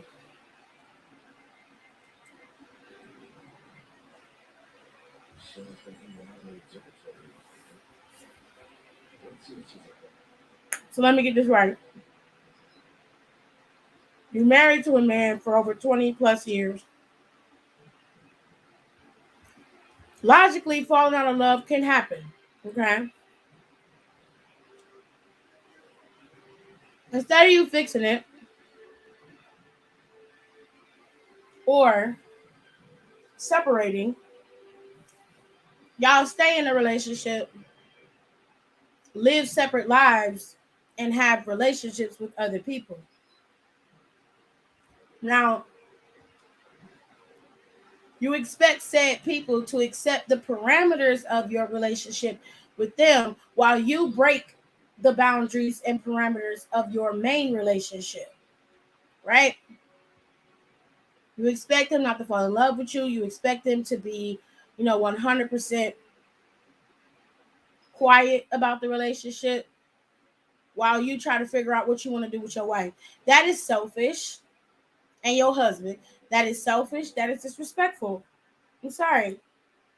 You're holding other people hostage so that you can feel better about what you're doing, is you can have your time with yourself. You're holding them hostage physically and emotionally and mentally so that you can have what you want, but you're not even giving your whole self to this person that you are dating or having sex with. I don't like that. It's selfish. It's very one-sided relationship.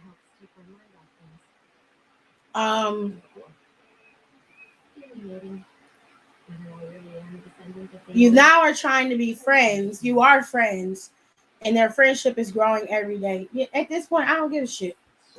I didn't care to begin with, but the conversation pointing to this type of relationship, because they are in the public eye and they make it seem like what they did isn't problematic. There's nothing wrong with it. It happens in relationships. They make it seem like it's okay to have this type of toxicity, and that is not true. This is toxic. This is toxic behavior. It is a toxic relationship, and they're trying to start over to give themselves a clean slate. And honestly, I'm not buying it. I don't think they ever really. I'm honest. I think that they're not gonna be together like that. I think they are living separate lives. I don't even think they live in the same fucking house with each other. I think that they've been seeing other people for a long fucking time, and it just came out because August Alsina blew the lid off of that shit. I think that there gonna be other bitches that come forward that been messing with him for a while, and nobody's saying anything because he either paid them off or made them sign NDAs so he can keep his reputation intact. Because all of this shit right here is messy as hell. This is messy. Now, there ain't no love in this. I don't care what nobody's saying. This right here, this not love. This is toxic and a bunch of bullshit. Cool. Y'all are grown as hell and can't even be woman or man enough to be like, you know what? I think we better off as friends. Our kids are grown. They're out of the house. We're going to go ahead and get a mutual divorce. We'll divide everything down the middle. No, you motherfuckers decide to stay married and fuck other people. And you wonder why August Alsina fucked up. Because he was messing with her. Because she crazy. I wouldn't say crazy. She crazy. I don't care what you say. She crazy. My Virgo sister is not crazy. Virgo or not, she crazy and she bred crazy. Because her kid's crazy and she crazy. Jane got his life together now. No, he don't. Yes, No, he he don't. He's selling that. He's just water. quiet. No, he not. He just quiet. He gonna do something stupid too. I think he done doing stupid shit. Okay. You keep I up don't loud, know baby. about Willow. Willow, you get on my nerves. Her music ain't that bad though. Her music is good, but when she be on the Red Table Talk, she be, yeah, oh yeah, yeah. I'm like, girl, do you know any other words? Shit. 4 seasons, and that's all you can say. She said that I skimmed the rest of the parts I read, made my brain hurt. Cause she crazy. That's why. I just couldn't fathom the idea of sleeping with my son's friend. Like that's someone else's son. Girl, we all fucking somebody's son. I'm fucking somebody's son. So that part I ain't worried about. I'm wrong too. Yeah. Ooh, Jesus. I do fuck somebody's son.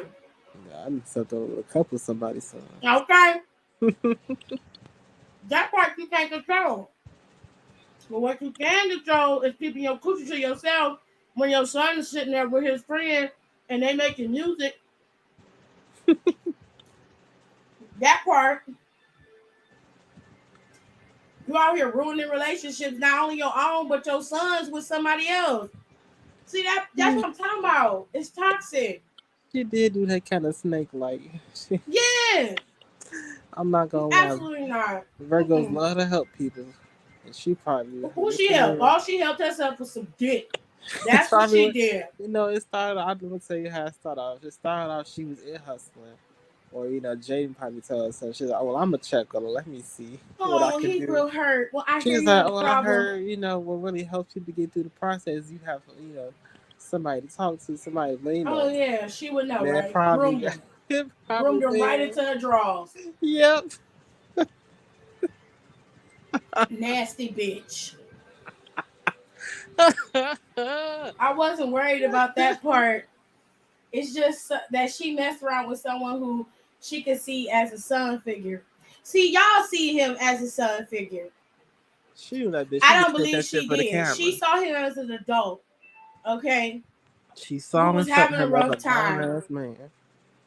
He's an adult. He had a rough time, and she was trying to help, but she was helping herself to some dick. That's all she was doing. She had intentions to help him, but then she was like, "He young, viral, and he got the peen. I'm gonna get me some of this while I'm trying to help. I'm gonna get me some." Toxic bitch. She toxic. I will never not say that.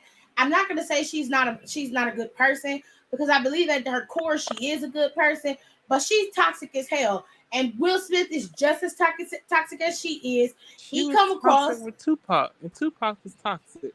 Period. Tupac was still messing around with Left Eye. Well, crazy. Everybody messing with toxic people.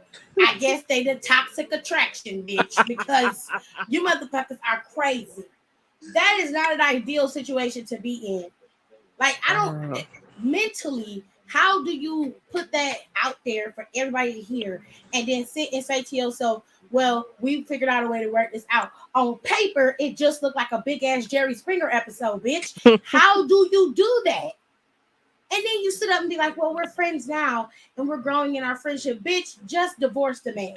You can be his friend and not be married to him.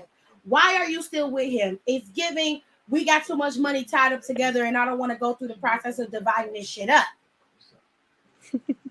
That's what it's giving.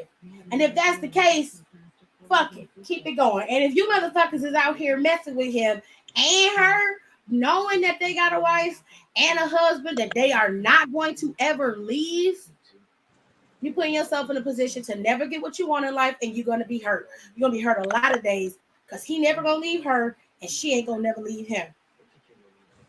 Ever. Mark my words. If they break up, I'll be shocked. Okay. If they break up, they probably be in their damn 70s. And what the fuck for then? Bitch, you on your way out? Your ass finna leave. Sit up on the red table talk, bald headed as hell. What kind of struggle is you going through? That's what I'm talking about. Got Tony Braxton singing on your 50th birthday. I was like, okay, Tony out there with the blonde hair. What's up? Tony look good. And then I look over and I said, who is this bald-headed ass lady in this wicker chair? Who is this? My mama said, Tiffany, that's Jada. I'm like, Jada, who? That's supposed to be Jada Pinkett. Jada Kiss. I said, ma'am, women only shave their heads when they going through some shit, or we get ready to start our new hair process where we trying to grow our hair natural. Okay? If it's super damaged, they shave all their hair, or they emotionally unavailable and they like, I need some drastic change, and bitches cut their hair off. What is going on with you to make you do that? What is happening? You and Willow walk around here looking like y'all are part of the Alien Nation. What is going on? Well, Willow cut her hair to kind of, it's like a symbol as to that she want to touch to that song she made when she was 2 years old. Girl, didn't nobody care about that damn song. Ain't nobody listening to Whip My Hair. You a Soldier Boy. You know I wrote that song, bitch, we know. We know you wrote it. Hold on, because I still listen to the speakers going hammer. Ain't nobody asking you about that tired ass song. I still play it. So What you I don't gonna know do? Whip them how. skin chips you got with bitch? Please grow up. Please. I beg of you, please grow up. That is so drastic. I'm gonna shave my head because I'm no longer bound by the chains of whip my hair. Girl. Are you serious right now?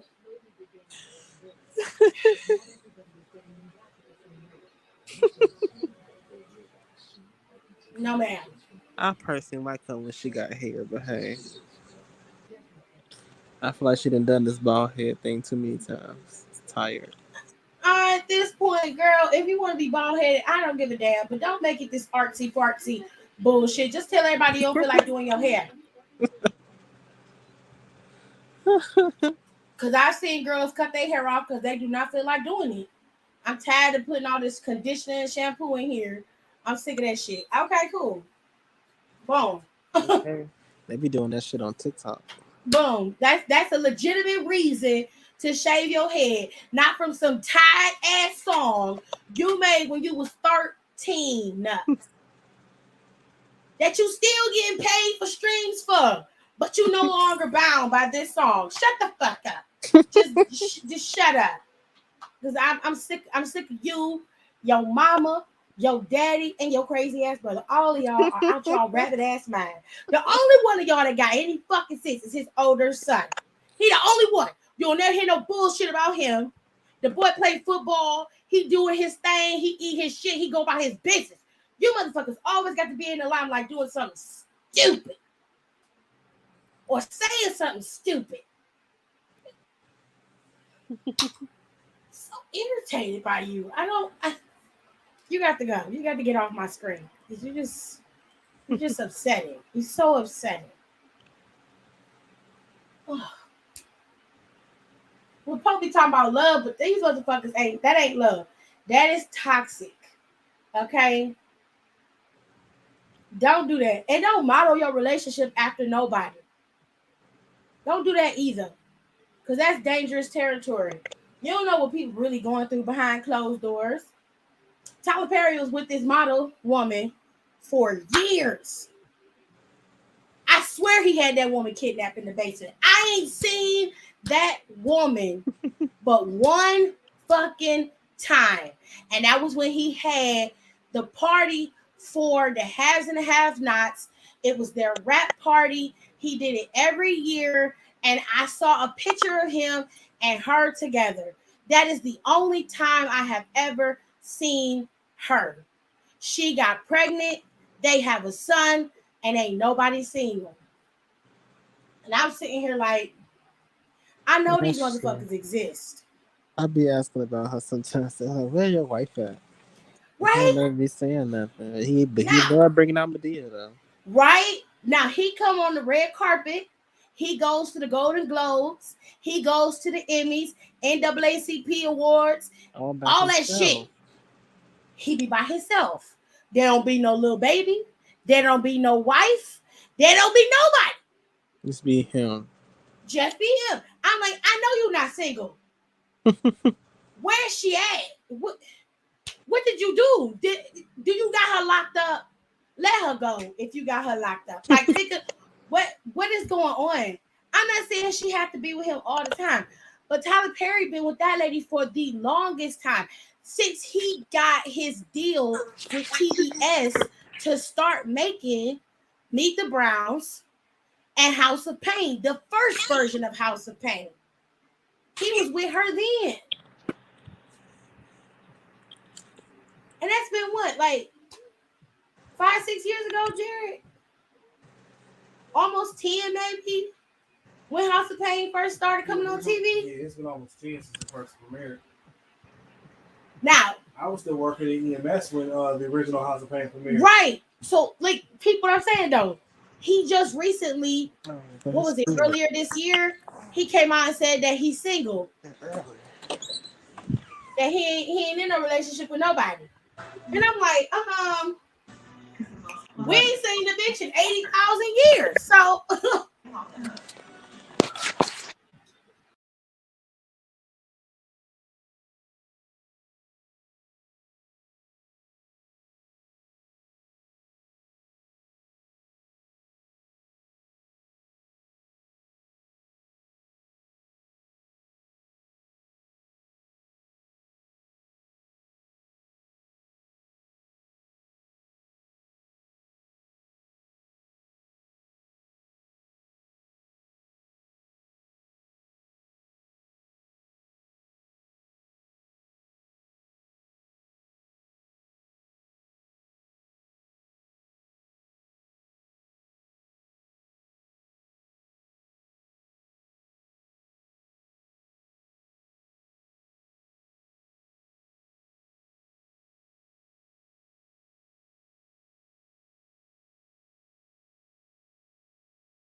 Uh-oh.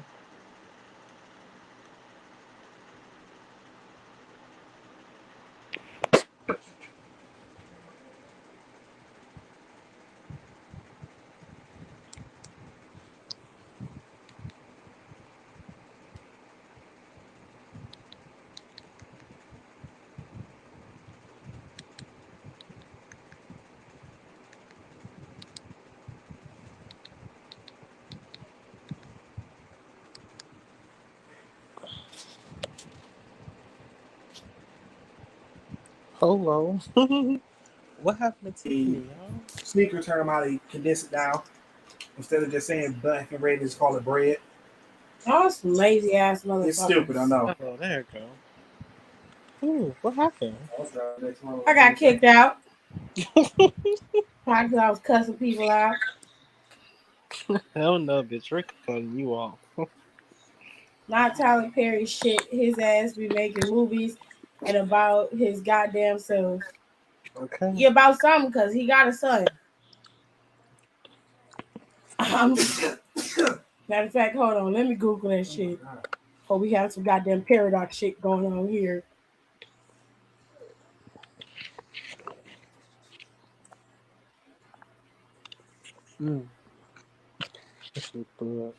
Yep. He has a son named Amon Tyler Perry. I'm not crazy.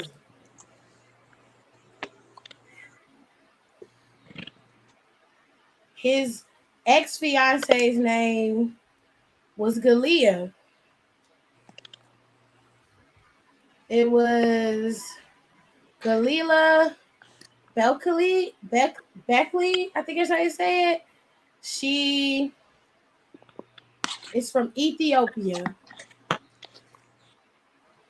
And she was dating Tyler Perry at one point, but they have split up. They were engaged. And I remember that shit, and he ain't never, I swear to goodness, I have only seen her with him maybe once or twice. And it was always at some off event. It was never at no big event. Like, he usually be on the red carpet by himself. She's never with him. And like, I'm on Google right now and I'm looking, and I swear to gosh, like there's only a couple of pictures of her with him, and it's the same fucking picture, just taken at different angles. It's the same event. That's the proof. I'm telling you. Now she's holding that bitch captive. Oh God, they would be friends with Tyler Perry and Marjorie. Mm-hmm. Who? Tyler Perry and his ex-girlfriend. I bet you Marjorie taught you how to hustle that money, didn't she? It was like, girl, this how you get up. I'm just playing. No, I'm not. But you know what I mean. Longer than that, because House of Pain had a young China Anne McClain on it. Facts. I'm just saying, you don't model yourself after Hollywood people, because they don't know shit about shit. All of them are broken. The only one that got any sense is Anthony Mackie, Chris Evans, because Chris Evans don't really get out my food. Get out my food. Get out my food, Jared. No. You don't put your stinking ass fingers on it. Just eat it. Damn. That's love. There you go. I just exhibited. Ouch. That's how love's supposed to be. You're supposed to argue and fight. And then sometimes make up. Sometimes.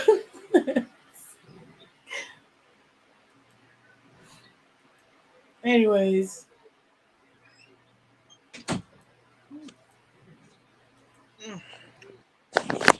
Let me see what else I got in here.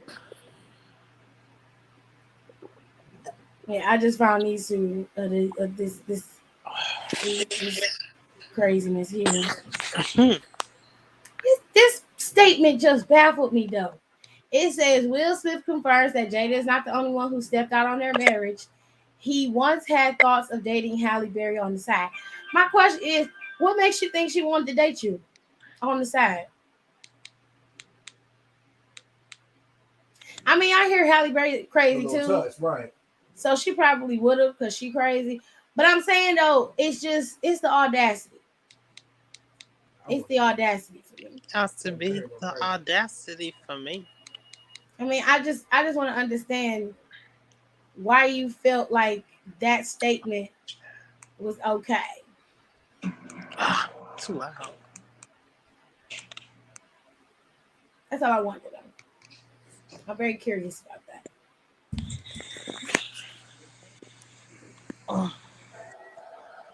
It's too much. Whew.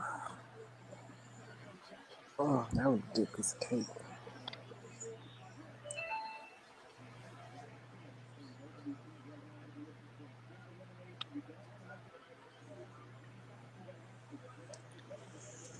Oh. So they say Alexa Bliss is getting a character overhaul when she comes back. A character what? She gonna change characters again. Oh, okay. I was When she like, come back, is she gone now? is she Because Extreme Rules is just Sunday. Was she there Monday? no. Nope. They said she is getting a she's gonna be off TV for the next couple of months. Oh. Yeah, but her wedding date is next year, not this year. Oh, okay. At least that's what the street's saying. I don't know. I ain't in that woman's house. I don't want to marry her or her fiance, so I don't give a shit. Damn, the stadium is packed. It just looked like COVID everywhere. Ain't nobody got no mask on. Well, everybody in there vaccinated. I see some 2-month-old babies today on TikTok, and they had COVID. It broke my heart. What? I saw you. I saw it. Them little babies could not breathe. That fucking sucks. They could not breathe. They weren't eating. Nope. And they couldn't eat because they were trying to breathe through their mouth, and them trying to eat stopped them from breathing. Oh, it was terrible. Then the lady gonna say something. This is wrong for you to exploit your babies to prove that COVID is real. It's very slim chance that these babies got COVID, but go off. The lady put the damn results of her children's COVID test on TikTok. I said, girl, people are so fucking dumb. I mean, I don't know anybody who reads GQ, so he could say anything and few people are going to care. That's not true because I read GQ. I just haven't gotten my GQ magazine for this month. We did. No, I didn't. That was last month's GQ. It wasn't October's. I could have sworn you got a GQ magazine last week and you had that look at it. It was September's okay. GQ magazine. I could read. It said September on it. Oh, okay. My bad. Shit.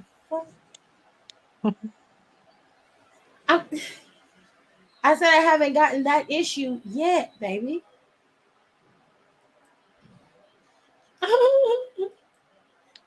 I read GQ magazine, but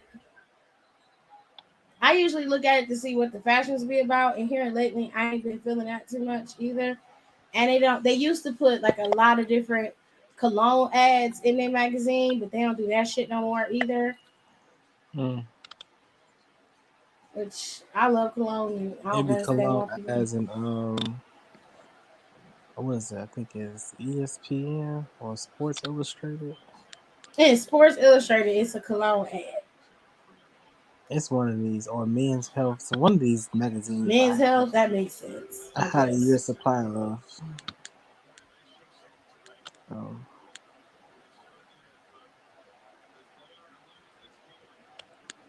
Damn, come on now. So I am exhausted.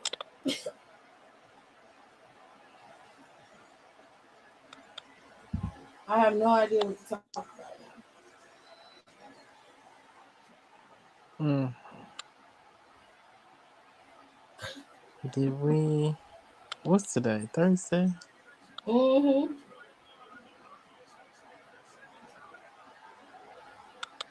Did you talk about NXT? Did I talk about NXT? Oh, yeah, I was there for that. Never mind. Yeah, we talked about NXT when it happened. Yeah, look at this Kevin Gates. They done created a meme out of Kevin Gates. Just scroll up. You go see the lowest one where Lois was. I think Stewie pushed Lois down the stairs. And that's what they said he was like. Who is that? That is a My fine brain ass is dude not right focused on there. what's sexual. What the article said. What article? She talking about the article with Oh no. that stupid shit Will Smith was talking about. Oh.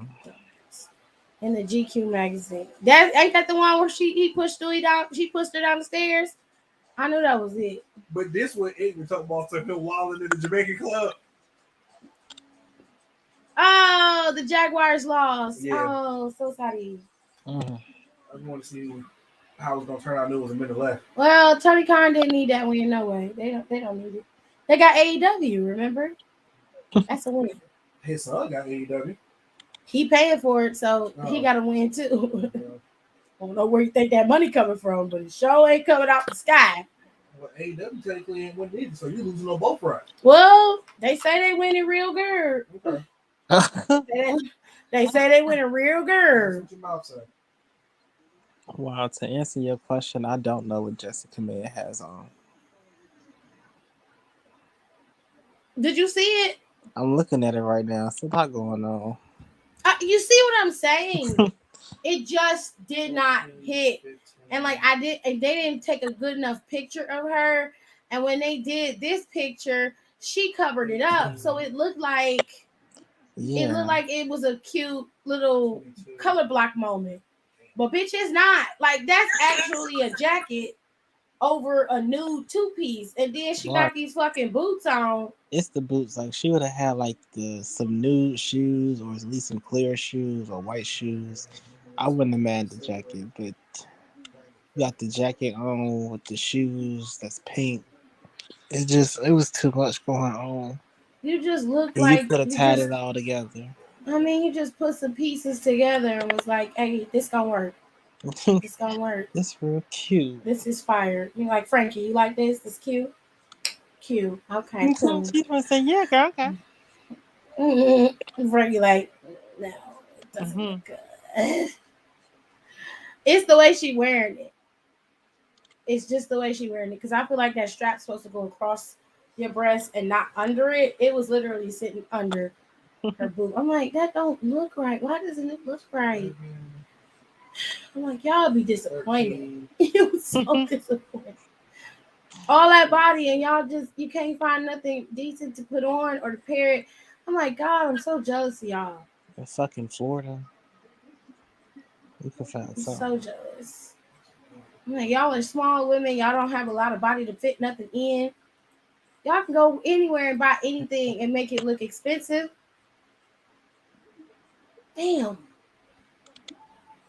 I've been wanting to just slap the shit out of y'all. Just like y'all, I know y'all make enough money to go on Pretty Little Things and all that. I mean, Pretty Little Things have some cute stuff. Them, Boohoo, Shein, Fashion Nova stuff, all right, but I don't like Fashion Nova. Fashion Nova would take tablecloth and make a dress out of it. They just do too much. That's what them you like feeling nostalgic. Don't you remember your grandma's tablecloth? Them palm tree tablecloths and them palm tree curtains. That's what them jumpers look like that they be wearing. I was like, okay, baby. Where you finna go? On your grandma's table? You gonna be the runner? That's okay. We're gonna put nice little candles on top of you, make you look real sharp for company. Why that girl got one? What's that on her leg?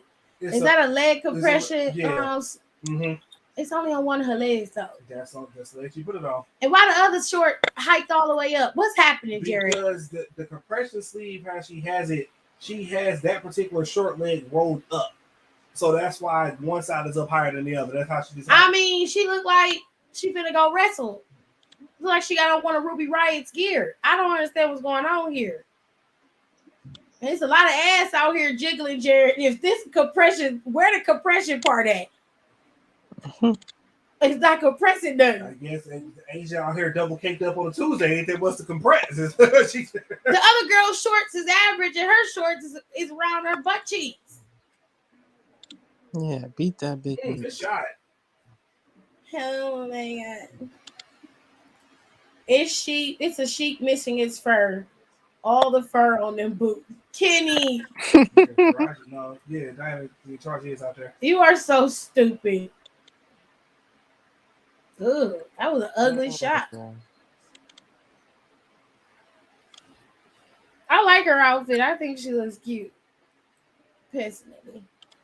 If Well, her Mandy friends was look a mess. Look at Robert Stone. Pants flooding. Got chain links in front. This is wild. I wish What is they would have won the tag titles. That would have made this moment better. Yeah, well, And now they got They the tag lost. titles. Now I'm coming for your shit. It's over with. why she ain't just cut the compression thing? I don't know. Oh man, Jesus. I'm about to say, what's the worst guy on the floor? She's so pretty. Okay, she came in for Taraji. Well, not Taraji, with her. She said, yeah, but she can grow it back. She can't take that outfit back. Hell no. She can. She just don't want to. Robert watched Night at the Roxbury one time and said that's his style. Kenny. What is love? Baby, don't hurt me. That is my shit. No more. Oh, good steal. You Oh, sorry. My bad. I'm turned off. I like basketball. I'm sorry. You can watch basketball, but Nah. you was singing in the microphone. I'm going to keep yelling. That's all right. I'm going to turn it off. I don't care about you yelling about your basketball. You do that whether I'm asleep, awake, recording, anything. You yell about basketball all the time. Football too. You can watch it. I just don't want you to sing in my microphone no more.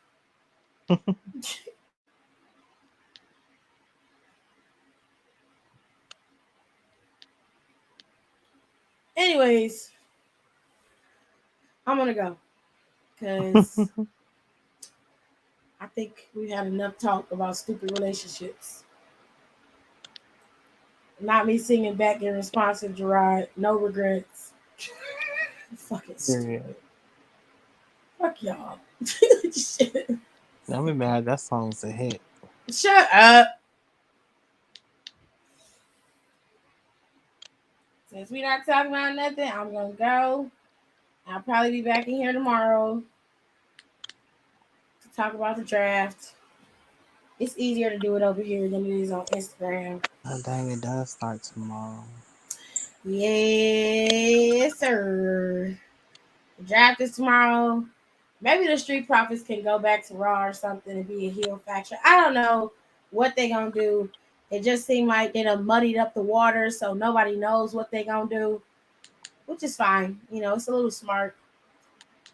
Look like WWE shaping up and wising up, or at least attempting to. Yeah. Well, that part I can respect. They ain't making it too predictable. They're making us work for it. Yeah, I like what I've been seeing so far. Yeah, I appreciate that. I appreciate the effort. But I'm curious as to where people gonna go. Kelly Guess we just have to to wait and see. SmackDown. What? Kelly to SmackDown. Okay, you gone. I'm kicking you out. 'Cause no, I don't want her nowhere near it. No. All you want to hear is that holla shit. Go on YouTube and get her interest music. I don't want. Holla, Oh. holla, holla. No. She worse than Mandy. Mandy had to go change her hair color to get her damn knee, her running knee right. Shit. Shit never connected. Damn, bitch. That is funny though. She would have changed her hair color and got her shit together. All of a sudden, she can wrestle right. Soon as she changed her fucking hair color. Don't make no damn sense. That's just When stupid. you feel better, you do better. Girl. No. Cause that's just because the night that she went against the right, she did okay. It was wasn't alright. great. It was alright. It was good enough. It was decent enough to look at. I was like, okay, man, you trying. Right. And did that triple threat. She come out there, hair all but just chestnut brown. Come out there trying to push it up. Girl, put some pieces in there. Please. She didn't dye her hair, her actual hair. She ain't dye it all the way. It was still Girl. blonde. No, you didn't. So no matter, the hair was full. Her hair was full. You know, it was all moving, but it was flat. It was flat. She didn't dye her hair all the way. Your ass should have. But you know, it looked nice enough. Hell no. To recognize, like, oh, okay, she changed her hair color. Okay, that's cool. That's now cute. this week it was that This wet, week it was wavy that- look. I said, girl, okay. I'm telling y'all, she like a black dude girlfriend. Ah, They need to change her name to Teresa. not Teresa. That's what she looked like. She put some pieces in there. She better All start my doing girls in the hairstyles club like so Mario. cool. Her hair did look thin. It do look thin. All she gotta do is put some pieces in there. And I'm not talking about micro links because that seemed to be a problem for them with the micro links. They be pulling their damn hair out. Like that Tony Storm's bald spot took me out, honey. I was like, girl, your hair is missing. You need to get your money back, whoever did this shit. They took your hair out. They braid the fuck out your head. I mean, Jesus. I could see her as a Teresa. Yeah, not on the money with the Teresa. That dude, she like do a look like a Teresa. Teresa. She look like Mandy Rose almost. She like somebody's cool ass auntie. Don't call me Mandy. It's Teresa. She like, now. you Teresa. call her, she pull you out of school, take you to Starbucks and shit. Telling you how to suck your boyfriend dick. And she that kind of auntie. She that kind of auntie. She like, no, you gotta Firmly cup the grasp it. balls. You gotta cup the balls. Don't let them hang down like that. You gotta cup them. Then you hold it on the shaft. And then you do your job. And I'm like, how I do that? Oh God, let me get a banana. I'll show you what I'm talking about. She one of them aunties. It said, firmly grasp it. Firmly grasp it. And then you look at it.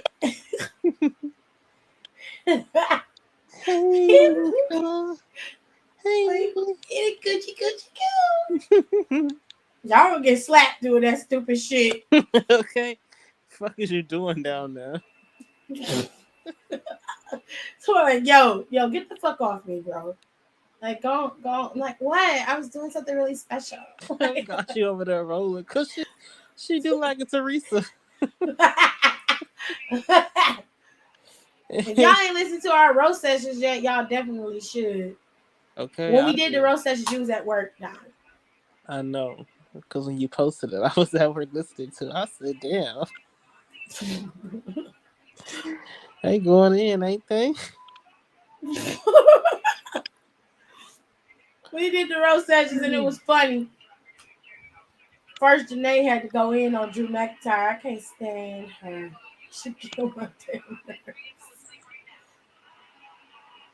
Oh, Jesus. My job hurt. Oh.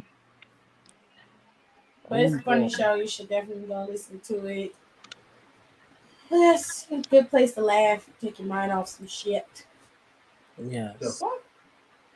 Oh, You press the Disney button so the did. Disney app I opens. didn't realize I had to do that.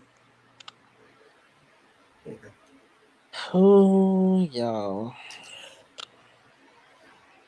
I'm about to go off on an old bitch. For what? That lady that we work with at Subway. Yes. Absolutely, yes. That's All Why don't these you just cuss fucking her notes. out? That's what I'm not gonna cuss her out, but I'm definitely gonna check her. I mean, she keep leaving you notes and shit. Cause I left her one itty bitty note. I'm like, just make one meatball. I only need one, cause when she be making two, it'd be too much left over. Then you be having to toss it. It get too old. And some of them be burnt and shit. It'd be too much going on. So I'm like, just make one if you run out. We just don't got no more meatballs. Not the end of the fucking world. But ever I since can't. that, she been leaving all kinds of fucking notes. Please stop leaving me notes. Please stop. Okay, I'm about to smack the fuck out you. All these fucking notes. I gave her a nice little symbol today. I took that note she wrote that I sent in a group chat. I borrowed that shit up and left it on the table. Stop fucking playing with me. I can't. I left you one ADB note. Now you leaving. This is like the third note. This is the fourth note since that note, but this is the third note this week. Child. I'm like, you got anything you want to say? Every time you come in here in the morning, you can call, text, send pictures to my phone. I will rectify whatever your issue is right then and there. So you ain't got to leave me no fucking notes. My phone is always on me. If I was you, I wouldn't be getting on the shit that don't get done, which always get done. But when I come in, shit don't be done. Dishes in the sink, the floor be a mess. Massive on the floor, like can't nobody pick them up. You pick them up to put them there. Pick them up, take them back. The hell? The dining area don't be, mop. They put a fucking wet floor sign down when somebody spills something. But then I might want to take them out to go mop it. I'm like, you bitches is irritating. Oh, it's so much drama in the LBC. Okay?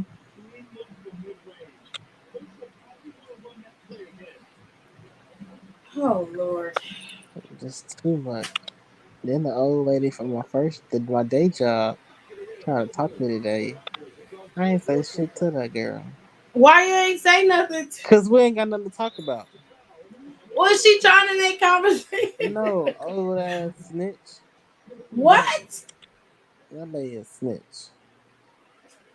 That's me out here for no reason. You too big. How you figure that? Cause I told you she was to go tell. She was to go tell because I ain't switched the laptops back. Oh, that lady.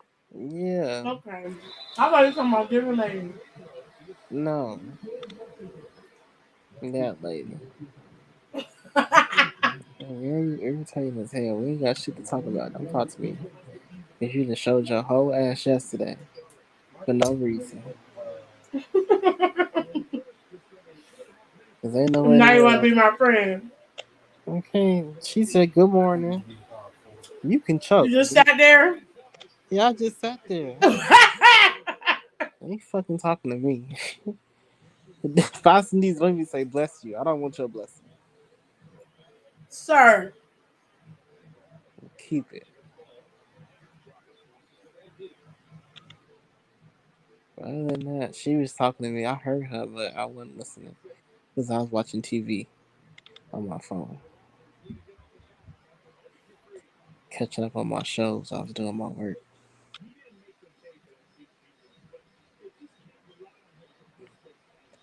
She be annoying as hell. Y'all get these jobs. Don't let these old bitches bring y'all down. It's always somebody's mama making it hard for you.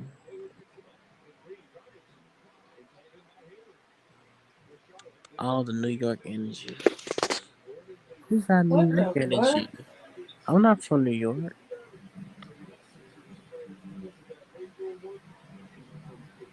I am confusion. Who got New York energy? Ain't me. Did any of Everybody y'all got watch Red's Dogs? No, I No. ain't had Hulu. Hulu been off for like 2-3 weeks. I still ain't I feel finished your paying. pain. So I can't watch nothing on Hulu. I want to watch Nine Perfect Strangers or whatever the fuck that movie called or show called. He's saying you got New York vibes, from Oh, Flavor of Love. okay. Yeah.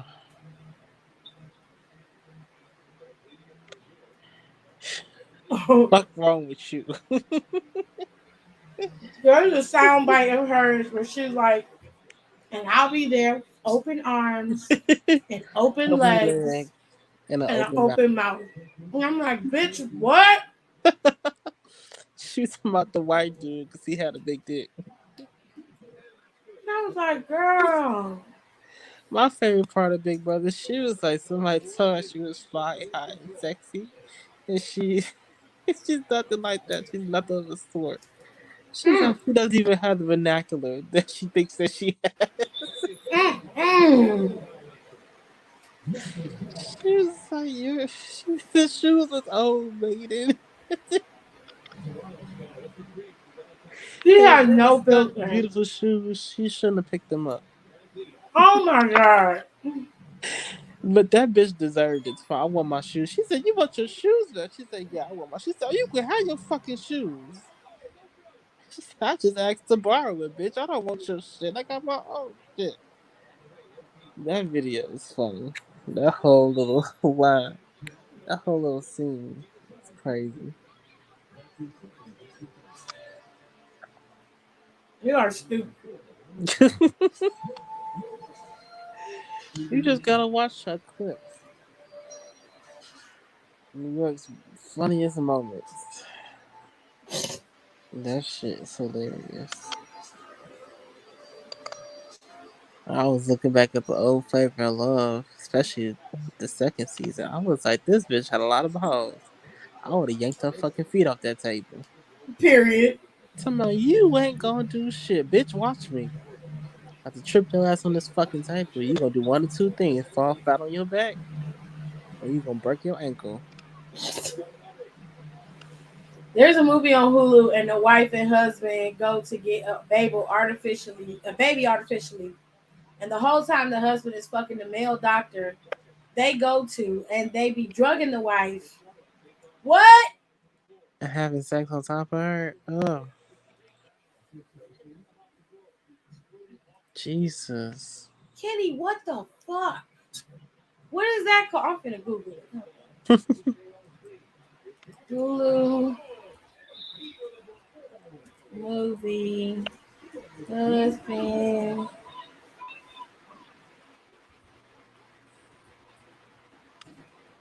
sleeps with doctor.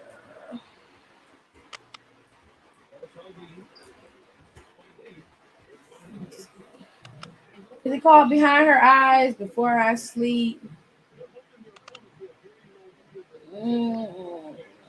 It's too much to go through. If we had your eyes on Michelle Williams. It's called False Pop. Shut up. It's called False Positive. I did watch that movie Thirsty. It's a mess. Janae's still mad at me because I ruined it for her. Wait a minute, Justin Theroux, her husband? They said it, Dr. Pierce Brosnan. Who here fucking Pierce Brosnan? Oh, I got to watch this. Hold on.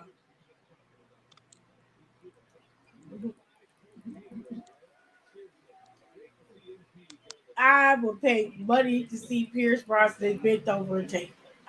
That's hilarious. What if he's not doing the bending? Oh, Justin Theroux is oh, bitch. I'm watching this tonight. This is a mess.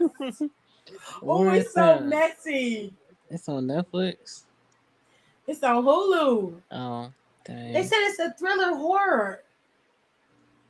After months of trying and failing to get pregnant, Lucy and Adrian finally find their dream fertility doctor in Dr. Hindle. But after becoming pregnant with a healthy baby girl, Lucy begins to notice something sinister about Dr. Hindle.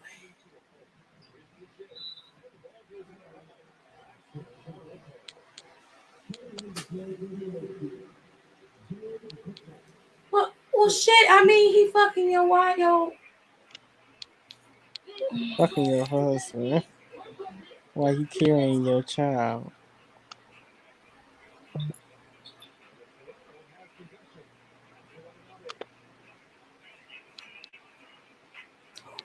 Oh wow. What is going on here? The main female lead is one of the girls from Broad City, and I love her. She's not the one with the curly hair. She's the other one.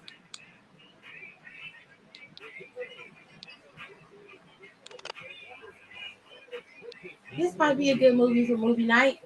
But Janae wants to watch Halloween for movie night because on HBO Max. But I don't think everybody got HBO Max. Mm-mm. They don't do HBO Max by location, do they, babe?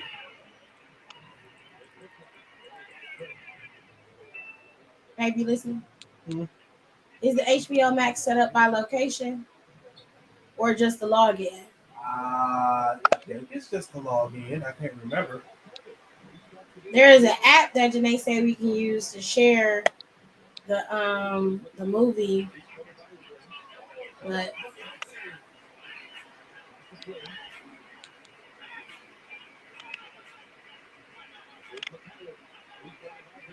hold on a second.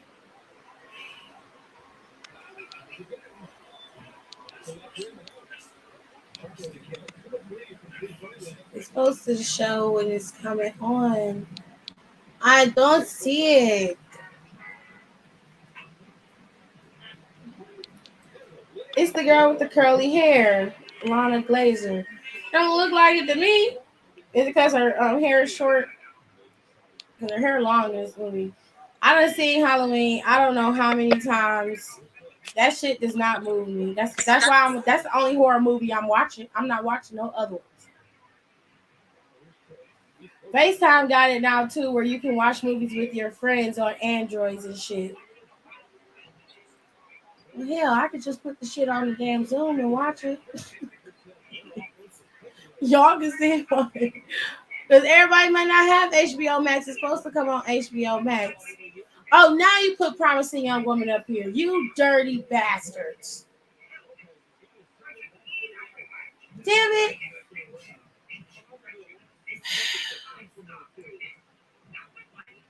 I'm very upset. Supposed to. And did it again. Oh,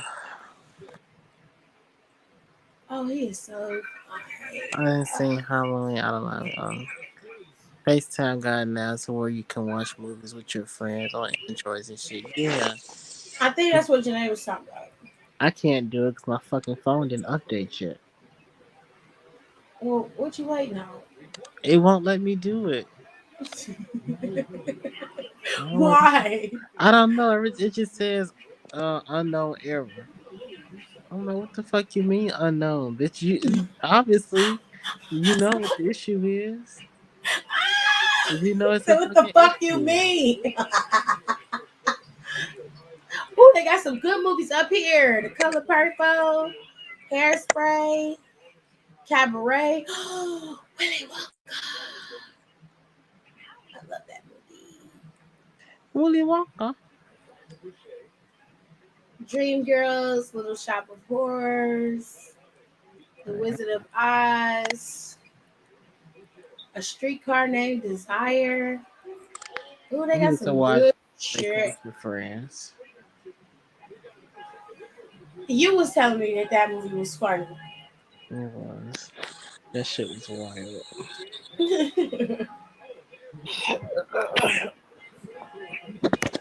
In more stereotypical white people kind of way. So It was okay. It was stereotypical black people too. Like I told you, dude, mama brought fucking Hennessy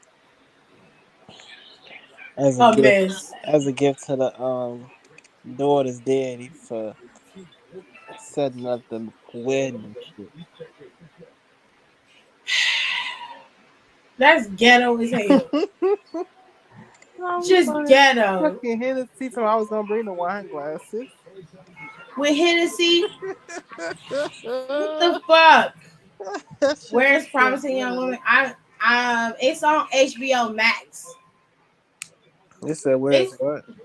Promising Young Woman. Oh yeah. It's on HBO Max. That is not a movie that I would recommend you watch if you are sensitive to traumatic events like sexual assault and stuff, Mm.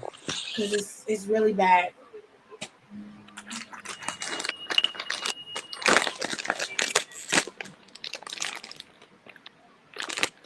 Hey Google, when's the new Halloween movie supposed to come out? On the website Newsweek.com, they say Halloween Kills will be released on October 15th, just in time for Halloween. Do you want a little more context? No. No, I'm good, twin. No. Okay.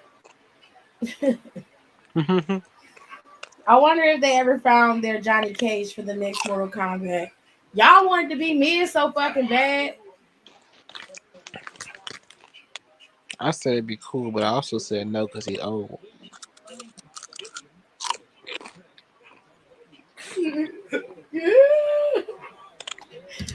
That shit the fuck out my face, Jared. You heard the song playing? Yes. Oh, You'll shit. never go to sleep. You always start some bullshit. And then I look over 2 minutes later and your ass be out. While I'm still awake. Because you keep messing with me. You're a jerk.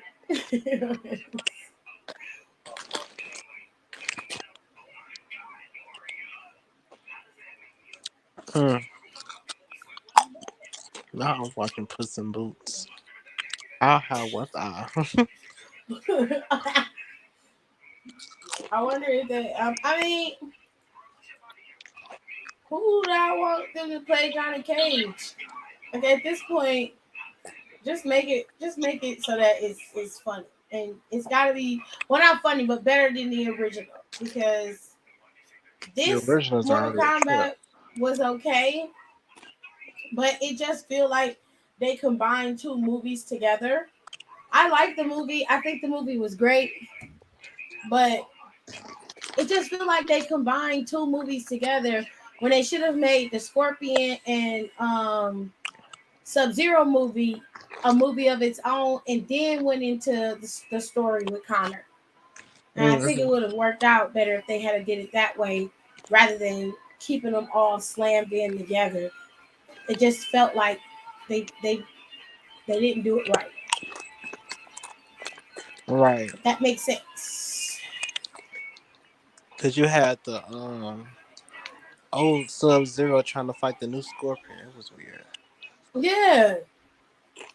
And it would have made more sense had they came out with that first and then moved into Connor. Because, I mean, you would have found that out with the whole baby situation. Like, you kind of had to think, like, wait a minute.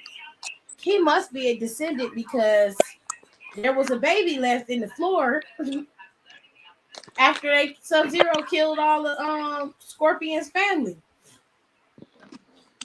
Hell, Ryan Reynolds has the personality for Johnny Cage, but I don't know. Look up the song I'm Addicted to Boys and click on the second video. I need a real-time reaction. Okay. Addicted to Boys. Let me see. I want to have me to close you. Yeah. Relations. He said the second video, right?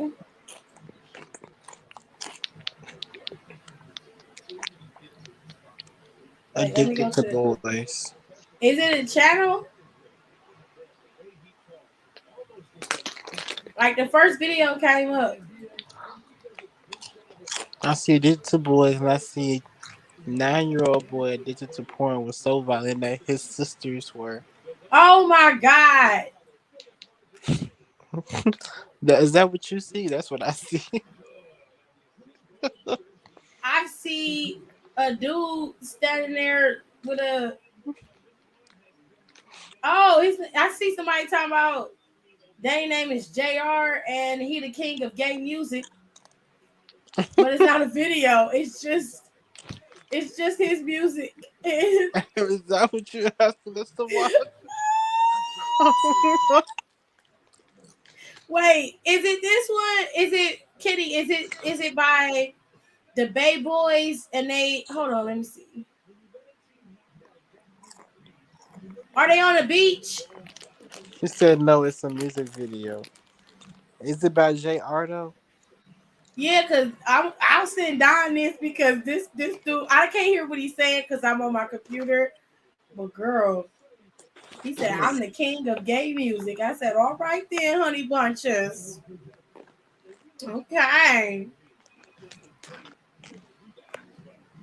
Like it's a video, it's a music video, but I'm saying like, is it are they sitting on the beach? Is it say it's featuring DC? Like that is that the one? Because I just want to know. Let me see if she sent it in the group chat. Okay, hold on. She said she sent it in the group chat. Can we get the fuck out of here? Kitty! What is this?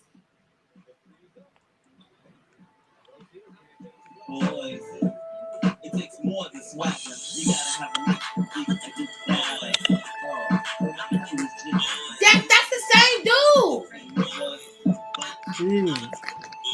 Kenny, what the fuck? Oh my god. Girl.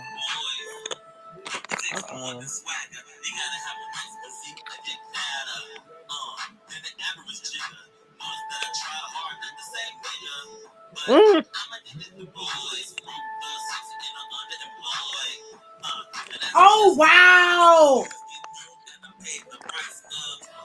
Oh my god. Oh.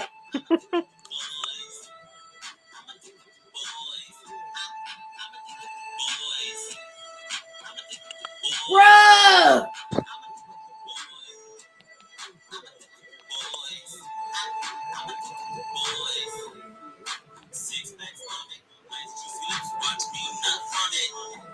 This nigga said.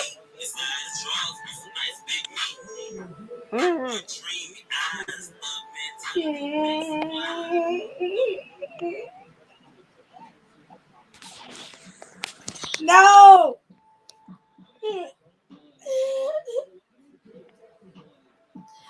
Kitty, you ruined it. You ruined it.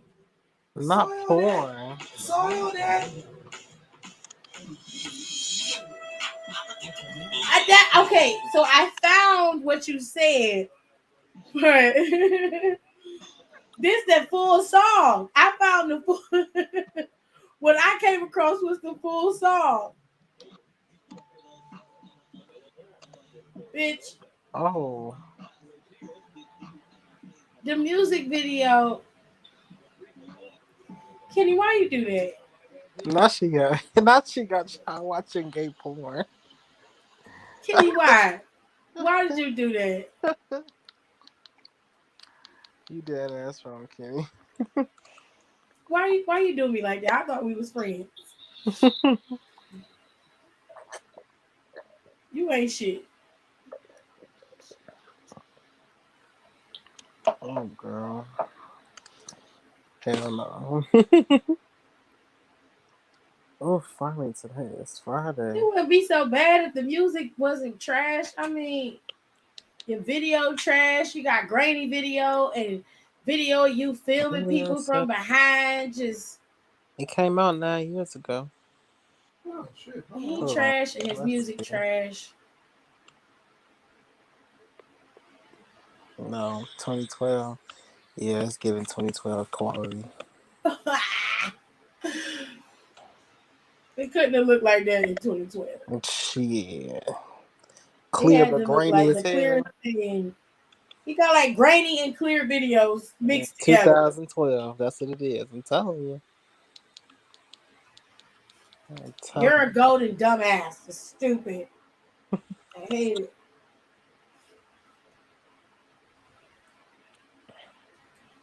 My friend sent me the video. I could not stop laughing. Who y'all talking about? Trust me, you don't want to know. I send that shit to my cousin. See, now y'all gonna get that nigga shares. Everybody gonna be looking at his damn video. Let's not make somebody go viral. Period. Go ahead. Nah, go ahead. He need to.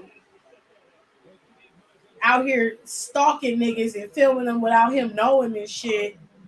That's smart. Get your ass clapped. And then put the shit on Insta. Put the shit on YouTube. Like, this is my official music video because I'm the king of gay music. I guess it didn't last too long, huh?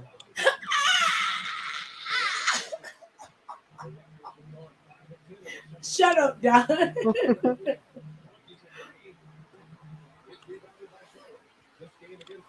Oh, did I pay my Paramount Plus bill today? I did not. Talk about. All right, y'all. I'm finna go before Kenny finds something else to scar me with. That right there is. If you don't make music and music videos, please let it be decent. Okay? That's all I ask. Like, just make it decent. Make it palatable. And don't be filming people without them knowing. Okay. That's just creepy and gross. Stop that. That's the kind of shit to get your ass beat. I mean, that's the kind of shit to get your stupid ass killed. I mean, he was filming thug ass niggas. And then he had put pieces of his own porn in there. What the fuck was that? Had the nigga putting his hand down his pants like, no, my dick over here, Playboy. You got to move over here. Grabbed his hand and moved it on it. Y'all be watching some weird ass shit. Oh my god. Some weird ass shit. I'm finna go because Kenny scarred me. I blame her. She's a horrible human being. I don't like it. I will talk to y'all tomorrow after the draft. Good night.